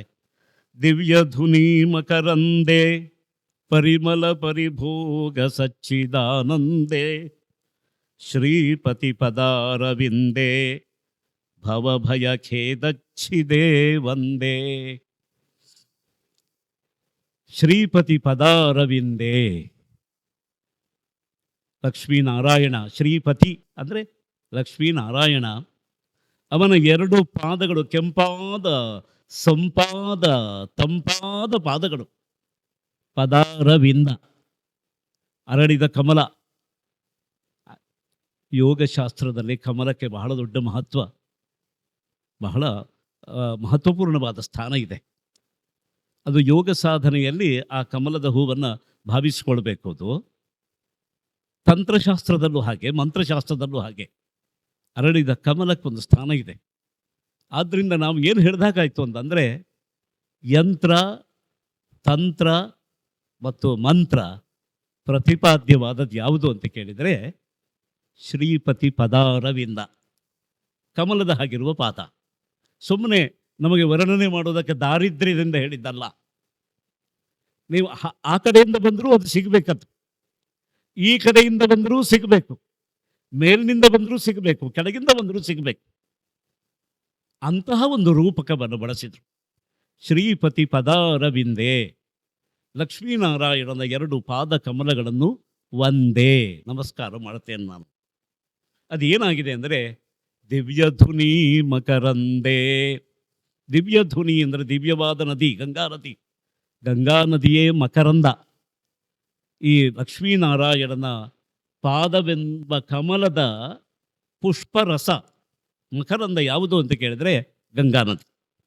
ದಿವ್ಯಧುನಿ ಮಕರಂದೇ ಪರಿಮಳ ಪರಿಭೋಗ ಸಚ್ಚಿದಾನಂದೇ. ಅದರ ಪರಿಮಳ, ಅದರ ಪರಿಭೋಗ, ವಿಸ್ತಾರ. ಆ ಕಮಲದ ಪರಿಮಳ ಯಾವುದು ಅಂತ ಕೇಳಿದರೆ ಅದು ಆನಂದ. ಅದರ ಪರಿಭೋಗ, ಅದರ ವಿಸ್ತಾರ ಯಾವುದು ಅಂತ ಕೇಳಿದರೆ ಸತ್ ಮತ್ತು ಚಿತ್ ತತ್ವಗಳು. ಸತ್ ಅಂದರೆ ಸತ್ತ, ಇರುವಿಕೆ. ಚಿತ್ ಅಂದರೆ ಜ್ಞಾನ. ಈ ಸತ್ತ ಮತ್ತು ಭಾನ ಎರಡೂ ಒಂದೇ ಆದರೆ ಸಿಗೋದೇ ಆನಂದ, ಸಚ್ಚಿದಾನಂದ. ಆದ್ದರಿಂದ ಕಮಲದ ಪರಿಮಳ ಮತ್ತು ಕಮಲದ ವಿಸ್ತಾರ ಯಾವುದು ಅಂತ ಕೇಳಿದರೆ ಸಚ್ಚಿದಾನಂದ. ಈ ಸಚ್ಚಿದಾನಂದ ತತ್ವವೆಂಬಂತಹ ಪರಿಮಳವನ್ನು ಮತ್ತು ಅದರ ವಿಸ್ತಾರವನ್ನು, ದಳವಿಕಾಸವನ್ನು ಪಡೆದಂತಹ ಶ್ರೀಪತಿ ಪದಾರವಿಂದೇ ನಾರಾಯಣನ 2 ಪಾದ ಕಮಲಗಳೇನಿವೆ ಅದನ್ನು ಒಂದೇ ನಮಸ್ಕಾರ ಮಾಡ್ತೇನೆ. ಯಾಕೆ ಅಂತ ಕೇಳಿದರೆ ಭವಭಯ ಖೇದಚ್ಛಿದೇ ಒಂದೇ. ಸಂಸಾರವೆಂಬ ಭಯ, ಭವಭಯ, ಅದೇ ದೊಡ್ಡ ಖೇದ. ನೋಡಿ, ಭಯ ಅಂತ ಬಂದಾಗ ಎಲ್ಲರಿಗೂ ಇರುವ ಭಯ ಯಾವುದು ಅಂತ ಕೇಳಿದರೆ ನೂರಾರು ಭಯಗಳಿದೆ ನಮಗೆ. ಆದರೆ ಮಹಾಭಯ ಯಾವುದು ಅಂತ ಕೇಳಿದರೆ ಸಾವು. ಸಾವೇ ಭಯ. ಸಾವಿಗಿಂತ ದೊಡ್ಡ ಭಯ ಇನ್ನೊಂದು ಇಲ್ಲವೇ ಇಲ್ಲ. ಸಾವಿನ ಸಂಬಂಧ ಎಲ್ಲೆಲ್ಲಿ ಬರುತ್ತೋ ಅದೆಲ್ಲ ಭಯವೇ. ಸರಳವಾದ ಉದಾಹರಣೆ, ಒಂದು ನಾಗರ ಹಾವು ಬಂದುಬಿಟ್ರೆ ಹೆಡೆ ಎತ್ತಿ ಬುಸ್ ಅಂತಂದರೆ ಒಂದು ಸತಿ ಎದೆ ಜಲ್ಲನತ್ತಲ್ವಾ. ಯಾಕೆ ಅಂತಂದರೆ ಹಾವು ಕಡಿದರೆ ನಾವು ಸತ್ತೋಗ್ತೇವೆ. ಆದ್ದರಿಂದ ಹಾವು ನಮಗೆ ಸಾವನ್ನು ತರುತ್ತದೆ ಎಂಬ ಕಾರಣಕ್ಕೆ ಸಾವಿನ ಭಯವೇ ಹಾವಿನ ಭಯ. ಹಾವಿನ ಭಯ ಬೇರೆ ಏನಿಲ್ಲ, ಅದು ಕಡಿಯೋದಿಲ್ಲ ಅಂತ ಗೊತ್ತಾದರೆ, ಅದು ಕಡಿದ್ರೆ ನಾವು ಸಾಯೋದಿಲ್ಲ ಅಂತ ಗೊತ್ತಾದರೆ ಹಾವು ನಮಗೆ ಆಭರಣ, ನಮಗದು ಭಯವೇ ಇಲ್ಲ. ಆದ್ದರಿಂದ ಹಾವಿನ ಭಯ ಸಾವಿನ ಭಯ. ಈ ಭಯ ಎಷ್ಟು ಸೂಕ್ಷ್ಮ ಇದೆ ಅಂತ ಕೇಳಿದರೆ, ಕನ್ನಡಿ ನೋಡುವಾಗ ಬಿಳಿ ಕೂದಲು ಕಾಣುತ್ತೆ. ಇದೇನಪ್ಪ ಇದು, ತಲೆ ಕೂದಲೆಲ್ಲ ಬೆಳ್ಳಗಾಯ್ತು. ಆಮೇಲೆ ಗಡ್ಡ ಬಿಡಿಸಿ ನೋಡಿದರೆ ಅಲ್ಲೂ ಬಿಳಿ ಕೂದಲು ಕಾಣುತ್ತೆ. ಮೀಸೆಯ ಕೊನೆ ನೋಡಿದರೆ ಅಲ್ಲೂ ಬಿಳಿ ಕೂದಲು ಕಾಣುತ್ತೆ. ಹೆದರಿಕೆ ಆಗ್ಬಿಡತ್ತೆ. ಕೂದಲು, ಕಪ್ಪು ಕೂದಲು ಅದೇನು ಪ್ರೀತಿ ಮಾಡತ್ತ ನಮ್ಮನ್ನ? ಏನಿಲ್ಲ. ಬಿಳಿ ಕೂದಲು ನಮ್ಮನ್ನು ಹೆದರಿಸೋಲ್ಲ, ಆದರೆ ಹೆದರಿಸ್ತಾ ಇದೆ. ಏನು ಹೆದರಿಸ್ತಾ ಇದೆ ಅಂತ ಕೇಳಿದರೆ, ಸಾವು ಹತ್ರ ಆಯಿತು ನಿನಗೆ ಆ ಕಡೆಯಿಂದ ಇನ್ವಿಟೇಷನ್ ಬರ್ತಾ ಇದೆ ಅಂತ ಹೇಳ್ತಾ ಇದೆ. ಅದು ಭಾಳ ದೂರ ಇಲ್ಲ ಅಂತ. ಆದ್ದರಿಂದ ಸಾವಿನ ಭಯವೇ ಬಿಳಿ ಕೂದಲಿನ ಭಯ. ಹೀಗೆ ನಮ್ಮ ನೆರಳು ನಮ್ಮ ಭಯ ಆಗತ್ತೆ ಅಲ್ವಾ? ಗಮನಿಸಿ, ನೆರಳು ಯಾಕೆ ಹೆದರಿಸುತ್ತೆ ನಮ್ಮನ್ನು? ಅದು ಸಾವಿನ ಸೂಚನೆಯನ್ನು ಕೊಡುತ್ತೆ, ಅದು ನೆರಳು. ಆದ್ದರಿಂದ ಸಾವಿನ ಸಂಬಂಧ ಎಲ್ಲೆಲ್ಲಿದೆಯೋ ಅಲ್ಲೆಲ್ಲ ಭಯ ಇದ್ದೇ ಇದೆ. ಅದನ್ನೇ ಅವರು ಭವಭಯ ಖೇದಚ್ಛಿದೇ ಒಂದೇ. ಈ ಭವಭಯ ಇದೆಯಲ್ಲ, ಭವದಲ್ಲಿರುವ ದೊಡ್ಡ ಭಯ ಅಂತಂದರೆ ಮೃತ್ಯು ಭಯ. ಅದೇ ಖೇದ, ದೊಡ್ಡ ದುಃಖ. ಆ ದುಃಖವನ್ನು ಕತ್ತರಿಸುವ ನಾರಾಯಣನ ಪಾದವೆಂಬ ಕಮಲಗಳನ್ನು ನಮಸ್ಕರಿಸುತ್ತೇನೆ. ಒಮ್ಮೆ ಈ ಪದಗಳಲ್ಲಿರುವ ಅನುಪ್ರಾಸ ಇದನ್ನೆಲ್ಲ ಗಮನಿಸಬೇಕು. ಎಷ್ಟು ಚೆನ್ನಾಗಿ ಎಂತಹ ಒಂದು ಕವಿತ್ವದಿಂದ ಹಾಡಿದ್ದಾರೆ ಅಂತಂದರೆ, ದಿವ್ಯ ಧುನಿ ಮಕರಂದೆ ಪರಿಮಳ ಪರಿಭೋಗ ಸಚ್ಚಿದಾನಂದೇ ಶ್ರೀಪತಿ ಪದಾರವಿಂದೇ ಭವಭಯ ಖೇದಚ್ಛಿದೆ ವಂದೇ. ಅದು ಹೇಗೆ ಆ ಪದಗಳನ್ನು ಇಟ್ಕೊಂಡು ಯಮಕ ಇದನ್ನೆಲ್ಲ ಬಳಸ್ಕೊಂಡು ಯಮಕ ಅಂದರೆ ಅವಳಿ ಜವಳಿ ಅಂತ ಆ ಪದಗಳು ಪದಾರವಿಂದೇ ವಂದೇ ವಿಂದೇ ವಂದೇ ಅಂತ ಹಾಗೆ ಬರುತ್ತೆ ನೋಡಿ. ಯಮಳ ಇದ್ದ ಹಾಗೆ, ಅವಳಿ ಇದ್ದ ಹಾಗೆ, ಪದಗಳ ಅವಳಿ. ಪದಗಳ ಅವಳಿಯನ್ನು ಇಟ್ಟುಕೊಂಡು ಯಮಕದಿಂದ ಎಷ್ಟು ಚೆನ್ನಾಗಿ ಅದು ಶಂಕರರ ಸ್ತೋತ್ರವನ್ನು ನೀವು ಹಾಡ್ತಾ ಕವಿಗಳಾಗ್ಬೋದು. ಕವಿತ್ವ ಬಂದ್ಬಿಡುತ್ತೆ ಅದು. ಇಲ್ಲಿ ಅದ್ವೈತದ ಸಿದ್ಧಾಂತದ ರಹಸ್ಯವನ್ನು ಮುಂದೆ ಕೇಳ್ತಾ ಇದ್ದಾರೆ. ಸತ್ಯಪಿ ಭೇದಾಪಗಮೇನಾಥ ತವಾಹಂ ನಮಾಮಕೀನಸ್ತ್ವಂ ಸಾಮುದ್ರೋ ಹಿ ತರಂಗ ವಚನ ಸಮುದ್ರೋ ನ ತಾರಂಗ. ಒಂದು ತಾದಾತ್ಮ್ಯ ಎಂಬ ಒಂದು ಪ್ರಮೇಯ ಇದೆ. ಆ ಪ್ರಮೇಯವನ್ನು ಸ್ವಲ್ಪ ವಿವರಿಸಿದರೆ ಈ ಪದ್ಯ ತುಂಬ ಚೆನ್ನಾಗಿ ಅರ್ಥ ಆಗತ್ತೆ. ಅದು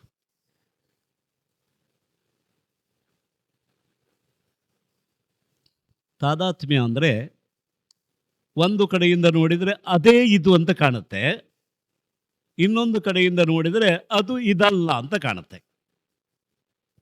ಅದೇ ಇದು, ಅದು ಇದಲ್ಲ ಅಂತ ಎರಡೂ ಇರುತ್ತೆ. ಅದು ಇದಲ್ಲ ಅಂತ ಭೇದ, ಅದೇ ಇದು ಅಂತ ಹೇಳಿದರೆ ಅಭೇದ. ಹೀಗೆ ಎರಡು ವಿಷಯಗಳಲ್ಲಿ ಭೇದವನ್ನೂ ಹೇಳಿ ಅಭೇದವನ್ನೂ ಹೇಳಿ ಎರಡೂ ಸರಿ ಅಂತ ಹೇಳ್ಬೋದು. ಇದಕ್ಕೆ ತಾದಾತ್ಮ್ಯ ಅಂತ ಹೆಸರು. ಒಂದು ಪಾರಿಭಾಷಿಕವಾದ ಶಬ್ದ ತದಾತ್ಮ. ಅದೇ ಇದಾಗಿದೆ ಅಂತ. ಅದೇ ಅಂದರೆ ಪೂರ್ಣ ಅದೇ ಅಲ್ಲ. ಈಗ ಉದಾಹರಣೆಗೆ ಒಂದು ತೋರು ಬೆರಳಿದೆ ಅಲ್ವಾ, ಇದು ತೋರು ಬೆರಳೆ ಅಂತ ಆದರೆ ಅದೇ ಇದು ಅಂತ ಹೇಳ್ಬೋದು ಅಷ್ಟೇ. ಎರಡು ಬೆರಳುಗಳನ್ನು ತಗೊಂಡ್ರೆ ಇದು ಅದು ಅಂದರೆ ಒಂದರ ಹಾಗೆ ಇನ್ನೊಂದಿದೆ ಅಂತ, ಎರಡು ಬೇರೆನೆ, ಒಂದಲ್ಲ, ಒಂದರ ಹಾಗೆ ಇನ್ನೊಂದಿದೆ ಅಂತ, ಎರಡು ಬೇರೆ ಅಂತ ಹೇಳ್ಬೋದು. ಇದು ನಮಗೆ ಚೆನ್ನಾಗಿ ಗೊತ್ತಾದರೆ ನೋಡಿ, ಬಲಗೈ ತೋರು ಬೆರಳಿತು, ಇದು ಎಡಗೈ ತೋರು ಬೆರಳು, ಇದು ಬಲಗೈ ಕಿರುಬೆರಳು, ಇದು ಎಡಗೈ ಕಿರುಬೆರಳು, ಒಂದರ ಹಾಗೆ ಇನ್ನೊಂದಿದೆ, ಒಂದೇ ಅಲ್ಲ, ಒಂದರ ಹಾಗೆ ಇನ್ನೊಂದಿದೆ ಅಂತ. ಆದರೆ ಕೆಲವು ಉದಾಹರಣೆಗಳನ್ನು ನೋಡಿದರೆ ಅದೇ ಇದು ಅಂತ ಅನ್ಸತ್ತೆ. ಉದಾಹರಣೆಗೆ ಒಂದು ದೀಪ ಇದೆ ಅಲ್ವಾ, ಗಮನಿಸಿ. ಆ ದೀಪದಲ್ಲಿ ಉರಿಯುವ ಜ್ಯೋತಿಯನ್ನು ದೀಪ ಅಂತ ಹೇಳ್ತೇವೆ. ಇದು ದೀಪದ ಸ್ತಂಭ. ಆ ಉರಿಯನ್ನು ಹೊತ್ತುಕೊಂಡದ್ದು ದೀಪದ ಬತ್ತಿ. ಆ ದೀಪದ ಜ್ಯೋತಿಯನ್ನು ಉರಿಸೋದಕ್ಕೆ ಸಹಾಯ ಮಾಡ್ತಾ ಇರೋದು ಎಣ್ಣೆ, ಸ್ನೇಹ. ಈ ಇಷ್ಟೂ ಸಾಮಗ್ರಿಯನ್ನು ಬಳಸಿಕೊಂಡು ಜ್ಯೋತಿ ಉರಿತಾ ಇದೆ. ನೀವು ಜ್ಯೋತಿಯನ್ನೇ ಗಮನಿಸಿ, ಒಂದು 10 ಸೆಕೆಂಡ್ ಗಮನಿಸಬೇಕು. ಗಮನಿಸಿದರೆ ಕಿರಣಗಳು ಬಂದಾಗ ಕಾಣುತ್ತೆ. ಕಿರಣಗಳು ಬಂದಾಗ ಕಾಣುತ್ತೆ. ಬಂದಾಗ ಕಾಣುತ್ತೆ ಅಂದರೆ ಬರ್ತಾನೆ ಇವೆ. ಅದ ಕಾಣಬೇಕು. ನಮ್ಮ ಈ ಪ್ರಖರವಾದ ದೀಪಗಳ ಪ್ರಭಾವ ತಪ್ಪಿಸಿಕೊಂಡು ನಾವು ನೋಡಬೇಕು. ಆವಾಗ ಅಲ್ಲಿಂದ ಕಿರಣ ಬಂದಾಗ ಕಾಣುತ್ತೆ. ಕಿರಣ ಬರ್ತಾ ಇದೆ, ದೀಪ ಬರ್ತಾ ಇಲ್ಲ. ಸೂಕ್ಷ್ಮ ಗಮನಿಸಬೇಕು. ಕಿರಣಗಳು ಬರ್ತಾ ಇವೆ, ದೀಪ ಬರ್ತಾ ಇಲ್ಲ. ಈಗ ದೀಪ ಜ್ಯೋತಿ ಇದೆಯಲ್ಲ, ಆ ಜ್ಯೋತಿಗೂ ಕಿರಣಕ್ಕೂ ಇರುವ ಸಂಬಂಧ ಏನು ಅಂತ ನೋಡಿ. ಕಿರಣ ದೀಪವೇ, ದೀಪ ಕಿರಣವಲ್ಲ. ಕಿರಣ ದೀಪವೇ. ದೀಪ ಇರದೇ ಇದ್ರೆ ಕಿರಣ ಇಲ್ಲ. ನೀವು ದೀಪ ಹತ್ತಿಸದೇ ಇದ್ರೆ ಕಿರಣಗಳು ಬರೋಲ್ಲ. ಕಿರಣ ದೀಪವೇ, ಆದರೆ ದೀಪ ಕಿರಣವಲ್ಲ. ದೀಪ ಕಿರಣವಾದರೆ ಕಿರಣ ಬರುವಾಗ ದೀಪವು ಬರಬೇಕಿತ್ತು. ದೀಪ ಬರ್ತಾ ಇಲ್ಲ, ಕಿರಣ ಮಾತ್ರ ಬರ್ತಾ ಇದೆ. ಹಾಗಂತ ದೀಪ ಇರದೇ ಇದ್ರೆ ಕಿರಣ ಇಲ್ಲ. ಆದ್ದರಿಂದ ಕಿರಣವೆಂಬುದು ದೀಪವೇ, ಜ್ಯೋತಿಯೇ, ಜ್ಯೋತಿ ಕಿರಣವಲ್ಲ. ಒಂದು ಕಡೆಯಿಂದ ಅಭೇದ, ಇನ್ನೊಂದು ಕಡೆಯಿಂದ ಭೇದ. ಹೀಗೆ ಇನ್ನೊಂದು ಉದಾಹರಣೆ, ಸಮುದ್ರವನ್ನು ಕೊಟ್ಟರವರು. ಸಮುದ್ರವನ್ನು ನೀವೆಲ್ಲ ಸಮುದ್ರ ನೋಡಿದವರೇ, ನಿಮಗೆ ಸಮುದ್ರವನ್ನು ನಾವು ವಿವರಿಸಬೇಕಾದ್ದಿಲ್ಲ. ಆದರೆ ಸ್ವಲ್ಪ ನಮ್ಮ ಹಾಗೆ ನೋಡಿ ಅಂತ ಹೇಳೋದಷ್ಟೇ. ನೀವು ಯಾವ್ಯಾವುದೋ ಭಾವದಿಂದ ಸಮುದ್ರ ನೋಡಿದ್ದೀರಿ, ನಮ್ಮ ಹಾಗೆ ನೀವು ಸಮುದ್ರ ನೋಡಿ ಅಂತ. ಸಮುದ್ರದಲ್ಲಿ ತೆರೆಗಳು ಎದ್ದೆದ್ದೆದ್ದು ಬಂದು ದಡಕ್ಕೆ ಅಪ್ಪಳಿಸ್ತಾ ಇರ್ತವೆ ಅಲ್ವಾ? ಈ ತೆರೆ ಎಲ್ಲಿತ್ತದು? ಸಮುದ್ರದೊಳಗೆ ಇತ್ತು. ಆದರೆ ತೆರೆ ಎದ್ದು ಬರುವಾಗ ಸಮುದ್ರ ಅಲ್ಲ ಅದು. ತೆರೆ ಬಂದರೂ ಸಮುದ್ರ ಅಲ್ಲೇ ಇರುತ್ತೆ, ತೆರೆ ಮಾತ್ರ ಬಂದು ದಡಕ್ಕೆ ಅಪ್ಪಳಿಸುತ್ತೆ. ಸಮುದ್ರದಿಂದಲೇ ಬಂದ ತೆರೆ ಅಂದ್ರೆ ಅದು ಸಮುದ್ರವೇ, ಆದರೆ ತೆರೆ ಸಮುದ್ರವಲ್ಲ. ತೆರೆ ಸಮುದ್ರವಾಗಿದ್ದರೆ ದಡ ಕೊಚ್ಕೊಂಡು ಹೋಗ್ತಿತ್ತು, ಹೋಗಿಲ್ಲ. ಅದು ಗಮನಿಸಬೇಕು. ಪೂರ್ಣ ಅರ್ಥವಾಗದೇ ಇದ್ರೆ ಬೇಸರ ಮಾಡ್ಕೊಳ್ಬೇಡಿ, ಮನೆಗೆ ಹೋಗಿ ಯೋಚನೆ ಮಾಡಿ. ಇವತ್ತು ಹೇಳಿದ್ರಲ್ಲ, ಇದೇನು ನಮ್ಮ ಬುದ್ಧಿ ಭ್ರಮಣೆಗೆ ಹೇಳಿದರಾ ಅಥವಾ ಅಲ್ಲಿ ಏನಾದರೂ ಮರ್ಮ ಇದೆಯಾ ಅಂತ.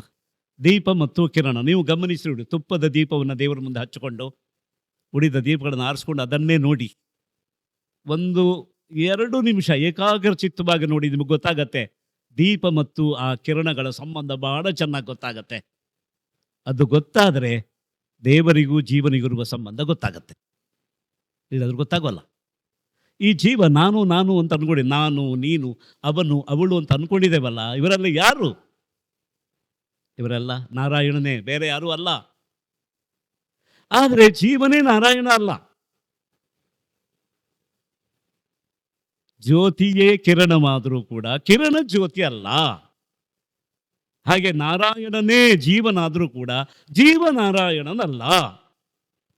ಜೀವನಾರಾಯಣನಾಗಬೇಕು ಅಂತಾದರೆ ತನ್ನ ಕೆಲವು ಮಾಯಿಕವಾದಂತಹ ತನ್ನ ಭ್ರಮೆಗಳನ್ನೆಲ್ಲ ಕಳ್ಕೊಳ್ಬೇಕಾಗತ್ತೆ, ಶುದ್ಧವಾಗಬೇಕಾಗತ್ತೆ. ಹಾಗೆ ಕಳ್ಕೊಂಡ್ರೆ ಜೀವ ದೇವನಾಗಬಹುದು. ಶಂಕರ ಭಗವತ್ಪಾದರ ಉಪದೇಶ ಇದು. ಈ ತತ್ವವನ್ನೇ ಈ ಸ್ತೋತ್ರದಲ್ಲಿ ಅವರು ಬಹಳ ಚೆನ್ನಾಗಿ, ಎಷ್ಟು ಚೆನ್ನಾಗಿ ಒಬ್ಬ ಸಾಧಕನಾದರೆ ಆ ಸಾಧನೆಯ ಮಾರ್ಗದಲ್ಲಿ ಅವನಿಗೆ ರೂಪಕ, ಪ್ರತಿವಸ್ತು ಉಪಮ ಎಲ್ಲ ಸಿಗ್ತಾ ಹೋಗ್ತದೆ. ಸತ್ಯಪಿ ಭೇದಾಪಗಮೆ, ಇರುವ ಭೇದ ಕಳೆದು ಹೋಯಿತು. ಭೇದ ಕಳೆದು ಹೋದರೂ ಕೂಡ ನಾಥ ತವಾಹಂ ನಮಾಮಕೀನಸ್ತ್ವಂ, ಹೇ ಪ್ರಭು ತವಾಹಂ, ನಾನು ನಿನ್ನವನಪ್ಪ, ನೀನು ನನ್ನವನಲ್ಲ. ನಾನು ನಿನ್ನವನು ಯಾಕೆ ಅಂತ ಕೇಳಿದರೆ, ನಿನ್ನಲ್ಲಿರುವಂತಹ ಒಂದು ಚೈತನ್ಯ ಇದೆಯಲ್ಲ, ಅದು ನನಗೆ ಬಂದದ್ದು.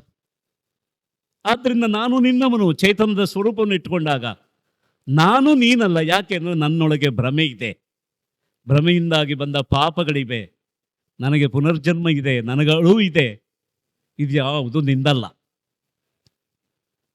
ಸತ್ಯಪಿ ಭೇದಾಪಗಮೇ ನಾಥ ತವಾಹಂ ನಮಾಮಕೀನಸ್ತ್ವಂ, ಸಾಮುದ್ರೋ ಹಿ ತರಂಗಃ ಕ್ವಚನ ಸಮುದ್ರೋ ನ ತಾರಂಗಃ. ಸಾಮುದ್ರೋ ಹಿ ತರಂಗಃ, ತೆರೆ ಸಮುದ್ರದ್ದೇ, ಸಮುದ್ರವೇ, ಆದರೆ ಸಮುದ್ರೋ ನ ತಾರಂಗಃ, ಸಮುದ್ರ ತೆರೆಯಲ್ಲ. ಆದ್ದರಿಂದ ಏನಾಯಿತು? ಜೀವ ದೇವನೇ, ಆದರೆ ಜೀವನೇ ದೇವ ಅಂತ ಹೇಳುವ ಹಾಗಿಲ್ಲ. ಒಂದು ಕಡೆ ಈ ಅಂಶಾಂಶಿ ಸಂಬಂಧ ಅಂತ ಹೇಳ್ತಾರೆ.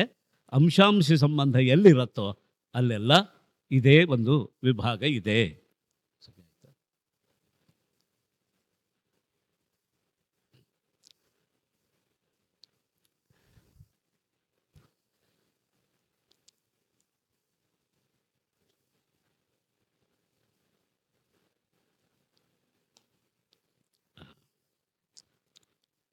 ಮುಂದಿನ ಪದ್ಯಗಳನ್ನು ನಾನು ಓದಿ ಬೇಗ ಬೇಗ ಶಬ್ದಾರ್ಥಗಳನ್ನು ಹೇಳ್ತಾ ಹೋಗ್ತಾನೆ. ಉದ್ಧೃತ ನಗ ನಗಭಿಧನುಜ ಧನುಜ ಕುಲ ಮಿತ್ರ ಮಿತ್ರ ಶಶಿ ದೃಷ್ಟೇ ದೃಷ್ಟೇ ಭವತಿ ಪ್ರಭವತಿ ನ ಭವತಿ ಕಿಂ ಭವತಿರಸ್ಕಾರ. ಉದ್ಧೃತ ನಗ, ಪರ್ವತವನ್ನು ಎತ್ತಿದವ ನೀನು. ಗೊತ್ತು ನಿಮಗೆ, ಯಕ್ಷಗಾನ ನೋಡಿದವರಿಗೆಲ್ಲ ಗೊತ್ತು ಇದು ಅಲ್ವಾ? ಗೋವರ್ಧನ ಪರ್ವತವನ್ನು ಎತ್ತಿದವ. ನಗಭಿದ್ ಅನುಜ, ನಗಭಿತ್ ಸಮುದ್ರ, ಇದು ಪರ್ವತವನ್ನು ಛೇದನ ಮಾಡಿದ ಇಂದ್ರ. ಅವನಿಗೆ ಅನುಜ ಉಪೇಂದ್ರ ನೀನು, ನಗಭಿದನುಜ. ಎಷ್ಟು ಪೌರಾಣಿಕವಾದ ವಿಷಯಗಳನ್ನೆಲ್ಲ ಸ್ಮರಿಸಿಕೊಂಡು ಸ್ತೋತ್ರ ಮಾಡ್ತಾ ಇದ್ದಾರೆ ನೋಡಿ. ನೀನು ಉಪೇಂದ್ರ, ನೀನು ಇಂದ್ರನಿಗೆ ನೀನು ಸಹೋದರ. ಧನುಜ ಕುಲಾಮಿತ್ರ, ಅಲ್ಲಿ ಆ ಮಿತ್ರ ಶಬ್ದವನ್ನು ತಗೊಂಡು ಮತ್ತೆ ಮುಂದೆ ಮಿತ್ರದಿಂದ ಶುರು ಮಾಡೋದು. ಒಂದು ಪದದಲ್ಲಿ ನಿಲ್ಲಿಸೋದು ಹಿಂದಿನ ಪದವನ್ನು, ಮತ್ತೆ ಅದೇ ಪದದಿಂದ ಪ್ರಾರಂಭ ಮಾಡೋದು. ಉದ್ಧತ ನಗ, ಪರ್ವತವನ್ನು ನೀನು ಎತ್ತಿದವ. ಆ ನಗ ಶಬ್ದವನ್ನು ಇಟ್ಟುಕೊಂಡು ನಗಭಿದನುಜ, ನಗಭಿದನುಜ, ಆ ಪರ್ವತವನ್ನು ಕತ್ತರಿಸಿದಂತಹ ಇಂದ್ರನ. ಯಾಕೆ ಪರ್ವತಗಳಿಗೆ ರೆಕ್ಕೆಗಳಿದ್ದವು, ಒಂದು ಕಡೆಯಿಂದ ಒಂದು ಕಡೆಗೆ ಹಾರ್ತಾ ಹೋಗ್ತಿದ್ವಂತೆ ಅವು ಪರ್ವತಗಳು. ಮನಸ್ಸು ಬಂದಲ್ಲೆಲ್ಲ ಕೂತ್ಕೊಳ್ತಿದ್ದವು. ಯಾರೂ ಮನೆ ಕಟ್ಟೋ ಹಾಗೆ ಇಲ್ಲ. ನಾವು ಮನೆ ಕಟ್ಟಿದ ಮರುದಿವಸ ಒಂದು ಪರ್ವತ ಬೆಟ್ಟ ಬಂದು ಕೂತ್ರೆ ಮಾಡೋದೇನು? ಎಲ್ಲ ಹೋಗಿ ದೇವೇಂದ್ರದಲ್ಲಿ ಪ್ರಾರ್ಥನೆ ಮಾಡಿಕೊಂಡ್ರು. ದೇವೇಂದ್ರ ಈ ಪರ್ವತಗಳು ಹಾರ್ತಾ ಇವೆ, ಅದಕ್ಕೆ ಕಾರಣ ಏನು ಅಂದರೆ ರೆಕ್ಕೆ. ಆ ರೆಕ್ಕೆಯನ್ನು ತನ್ನ ವಜ್ರಾಯುಧದಿಂದ ಕತ್ತರಿಸಿದ. ಪೌರಾಣಿಕವಾದ ಕಥೆ ಇದು. ಅದನ್ನು ಇಟ್ಟು ನಗಭಿದನುಜ, ನಗಭಿದನುಜ, ಧನುಜ ಬಂತಲ್ಲ, ಧನುಜ ಪದದಿಂದಲೇ ಮುಂದಿನ ಪದ ಪ್ರಾರಂಭ. ಧನುಜ ಕುಲ ಮಿತ್ರ, ಧನುಜ ಕುಲ ಅಮಿತ್ರ. ರಾವಣ, ಕುಂಭಕರ್ಣ, ಗೊತ್ತಾಯ್ತು, ಮೇಘನಾದ ಮೊದಲಾದಂತಹ ರಾಕ್ಷಸರ ಕುಲ, ಅದಕ್ಕೆ ಅಮಿತ್ರ, ಶತ್ರುವಾಗಿ ನಡ್ಕೊಂಡ ರಾಮ. ಮಿತ್ರ, ಅಮಿತ್ರ ಬಂತು. ಆ ಮಿತ್ರ ಪದದಿಂದಲೇ ಮುಂದಿನ ಪದ ಪ್ರಾರಂಭ. ಮಿತ್ರ ಶಶಿ ದೃಷ್ಟೇ, ಮಿತ್ರ ಅಂದರೆ ಸೂರ್ಯ, ಶಶಿ ಅಂದರೆ ಚಂದ್ರ. ಅವೆರಡೂ ಕಣ್ಣು, ಸೂರ್ಯ ಚಂದ್ರರೇ ಕಣ್ಣಾಗಿ ಉಳ್ಳವನು. ಎಲ್ಲ ಅವತಾರಗಳಲ್ಲೂ ವಿಷ್ಣುವನ ಹಾಗೆ ವರ್ಣನೆ ಮಾಡಿದ್ದಾರೆ. ಅವನ ಎರಡು ಕಣ್ಣುಗಳು ಅಂದರೆ ಸೂರ್ಯ ಚಂದ್ರರಿದ್ದ ಹಾಗೆ. ಒಂದು ಕಣ್ಣು ಹಗಲು ಮಾಡತ್ತೆ, ಇನ್ನೊಂದು ಕಣ್ಣು ರಾತ್ರಿ ಮಾಡತ್ತೆ. ಸಮಸ್ತ ಕಾಲವನ್ನು ವ್ಯಾಪಿಸಿಕೊಂಡವವ. ಕಣ್ಣು ಬಿಟ್ಟರೆ ಹಗಲಾಗತ್ತೆ, ರಾತ್ರಿ ಆಗತ್ತೆ, ಅಂಥವನವನು. ದೃಷ್ಟೇ ಭವತಿ, ನಿನ್ನನ್ನು ನಾವು ನೋಡಿದರೆ ಏನಾಗತ್ತಪ್ಪ ಅಂತ ಕೇಳಿದರೆ ಪ್ರಭವತಿ, ಎಲ್ಲವೂ ಉಂಟಾಗತ್ತೆ. ದೃಷ್ಟೇ ಭವತಿ, ನಿನ್ನನ್ನು ನೋಡಲಾಗಿ ಪ್ರಭವತಿ, ಎಲ್ಲವೂ ಉಂಟಾಗ್ತದೆ. ನ ಭವತಿ ಕಿಂ ಭವತಿರಸ್ಕಾರ, ಭವತಿರಸ್ಕಾರ. ಈ ಜನ್ಮ ಜನ್ಮಾಂತರಗಳ ಒಂದು ವಿಷಮಯವಾದಂತಹ ಒಂದು ಭವ ಪ್ರಪಂಚ ಇದೆಯಲ್ಲ, ಇದರ ತಿರಸ್ಕಾರ ಅಂದರೆ ಇದರ ಮುಕ್ತಾಯ. ಇದಾಗದೆ ಉಳಿದೀತೇನು? ಹಾಗೆ ಆಗತ್ತೆ. ನಿನ್ನನ್ನು ನೋಡಿದರೂ ಸಾಕು, ಮುಕ್ತಿ ಎನ್ನುವುದು ಸಹಜವಾಗಿ ಸಿಗತ್ತೆ, ಆ ಜನ್ಮದಲ್ಲೇ ಸಿಗತ್ತೆ. ಮತ್ಸ್ಯಾದಿಭಿರವತಾರೈರವತಾರವತಾವತ ಸದಾ ವಸುಧಾಂ ಪರಮೇಶ್ವರ ಪರಿಪಾಲ್ಯೋ ಭವತಾ ಭವತಾಪಭೀತೋಹಂ. ಮತ್ಸ್ಯಾದಿಭಿರವತಾರೈ, ಮತ್ಸ್ಯ, ಕೂರ್ಮ, ವರಾಹ, ನಾರಸಿಂಹ, ವಾಮನ ಇತ್ಯಾದಿ ಅವತಾರಗಳಿಂದ, ಅವತಾರೈ ಅವತಾರವತ, ಇಳಿದು ಬಂದಂತಹ ನೀನು ಏನು ಮಾಡಿದ್ದಿ? ಸದಾ ವಸುಧಾಂ ಅವತಾ, ಈ ಭೂಮಿಯನ್ನು ಸದಾ ಕಾಲ ಕಾಪಾಡಿದವನು. ಪರಮೇಶ್ವರ ಪರಿಪಾಲ್ಯ, ಹೇ ಜಗದೀಶ್ವರ, ನೀನು ನನ್ನನ್ನು ಕಾಪಾಡಬೇಕಪ್ಪ. ಯಾಕೆ ಅಂತಂದರೆ ಭವತಾ ಅಹಂ ಪರಿಪಾಲ್ಯ, ನನ್ನನ್ನು ನೀನು ಕಾಪಾಡಬೇಕು. ಭವತಾಪಭೀತೋಹಂ, ಭವತಾಪಭೀತೋಹಂ, ಸಂಸಾರದ ಈ ತಾಪ, ತಾಪತ್ರಯ ಅಂತ ಹೇಳ್ತೇವಲ್ವಾ, ಆಧ್ಯಾತ್ಮಿಕ, ಆಧಿದೈವಿಕ, ಆಧಿಭೌತಿಕ, ಈ ಮೂರು ತಾಪಗಳಿವೆ. ತಾಪದಿಂದ ಬರುವ ಭೀತಿ, ಆದ್ದರಿಂದ ಭವತಾಪಭೀತೋಹಂ. ಆದ್ದರಿಂದ ಪರಮೇಶ್ವರ, ನಿನ್ನಿಂದ ನಾನು ಪರಿಪಾಲಿಸಲ್ಪಡಬೇಕು. ಇದು ಮತ್ತು ಭಾಳ ಚೆನ್ನಾಗಿದೆ. ಇದು ಹೇಳ್ತಾ ಹೇಳ್ತಾ ನಮ್ಮ ನಾಲಿಗೆಯ ಅಭ್ಯಾಸದಿಂದಲೇ ನಾವು ಮಕ್ಕಳಿಗೆ ಮಗ್ಗಿ ಹೇಳಿಕೊಟ್ಟಾಗ ಹೇಳ್ಕೊಡ್ಬೋದು, ಅಷ್ಟು ಚೆನ್ನಾಗಿದೆ. ದಾಮೋದರ ಗುಣಮಂದಿರ ಸುಂದರ ವದನಾರವಿಂದ ಗೋವಿಂದ. ನೋಡಿ, ಹೇಳುವಾಗ ರೋಮಾಂಚ ಆಗತ್ತೆ ಅಂತ. ದಾಮೋದರ ಗುಣಮಂದಿರ, ಯಶೋದೆ ಆಗದೆ ಹೇಳಲಿಕ್ಕಾಗೋದಿಲ್ಲ ಅಂತ. ನೀವು ಈ ಪದ್ಯ ಹೇಳಬೇಕು ಅಂದರೆ ಯಶೋದೆಯ ಮಾತೃ ಹೃದಯ ಬರಬೇಕು. ದಾಮೋದರ. ಈಗ ಮಕ್ಕಳ ಹೊಟ್ಟೆ ಮೊದಲು ಗೊತ್ತಾಗೋದು ಯಾರಿಗೆ? ತಾಯಿಗಲ್ವಾ? ತಾಯಿಗೆ. ಮಕ್ಕಳಿಗೆ ತುಂಬ ವಿಚಿತ್ರವಾದ ಹೆಸರು ಇಡೋರು ತಾಯಂದಿರು. ಗುಂಡಣ್ಣ, ಗುಂಡಪ್ಪ. ಇಲ್ಲದಿದ್ರೆ ಆ ಹೆಸರು ಕರಿಬೇಕು ಅಂತ ಬೇರೆ ಯಾರಿಗಾದ್ರು ಗೊತ್ತಾಗತ್ತಾ? ಗೊತ್ತಾಗೋಲ್ಲ. ಅವನು ಎಂತಹ ಒಂದು ಪೀಚು ಮಗುವಾಗಲಿ, ಹಾಲು ಕುಡಿದ ಮೇಲೆ ಆ ಬೆನ್ನನ್ನು ಹೀಗೆ ಉಜ್ಜಿ ಅಂತ ತೇಗುವಾಗ ಗುಂಡಣ್ಣ ಅಂತಂತಾರೆ.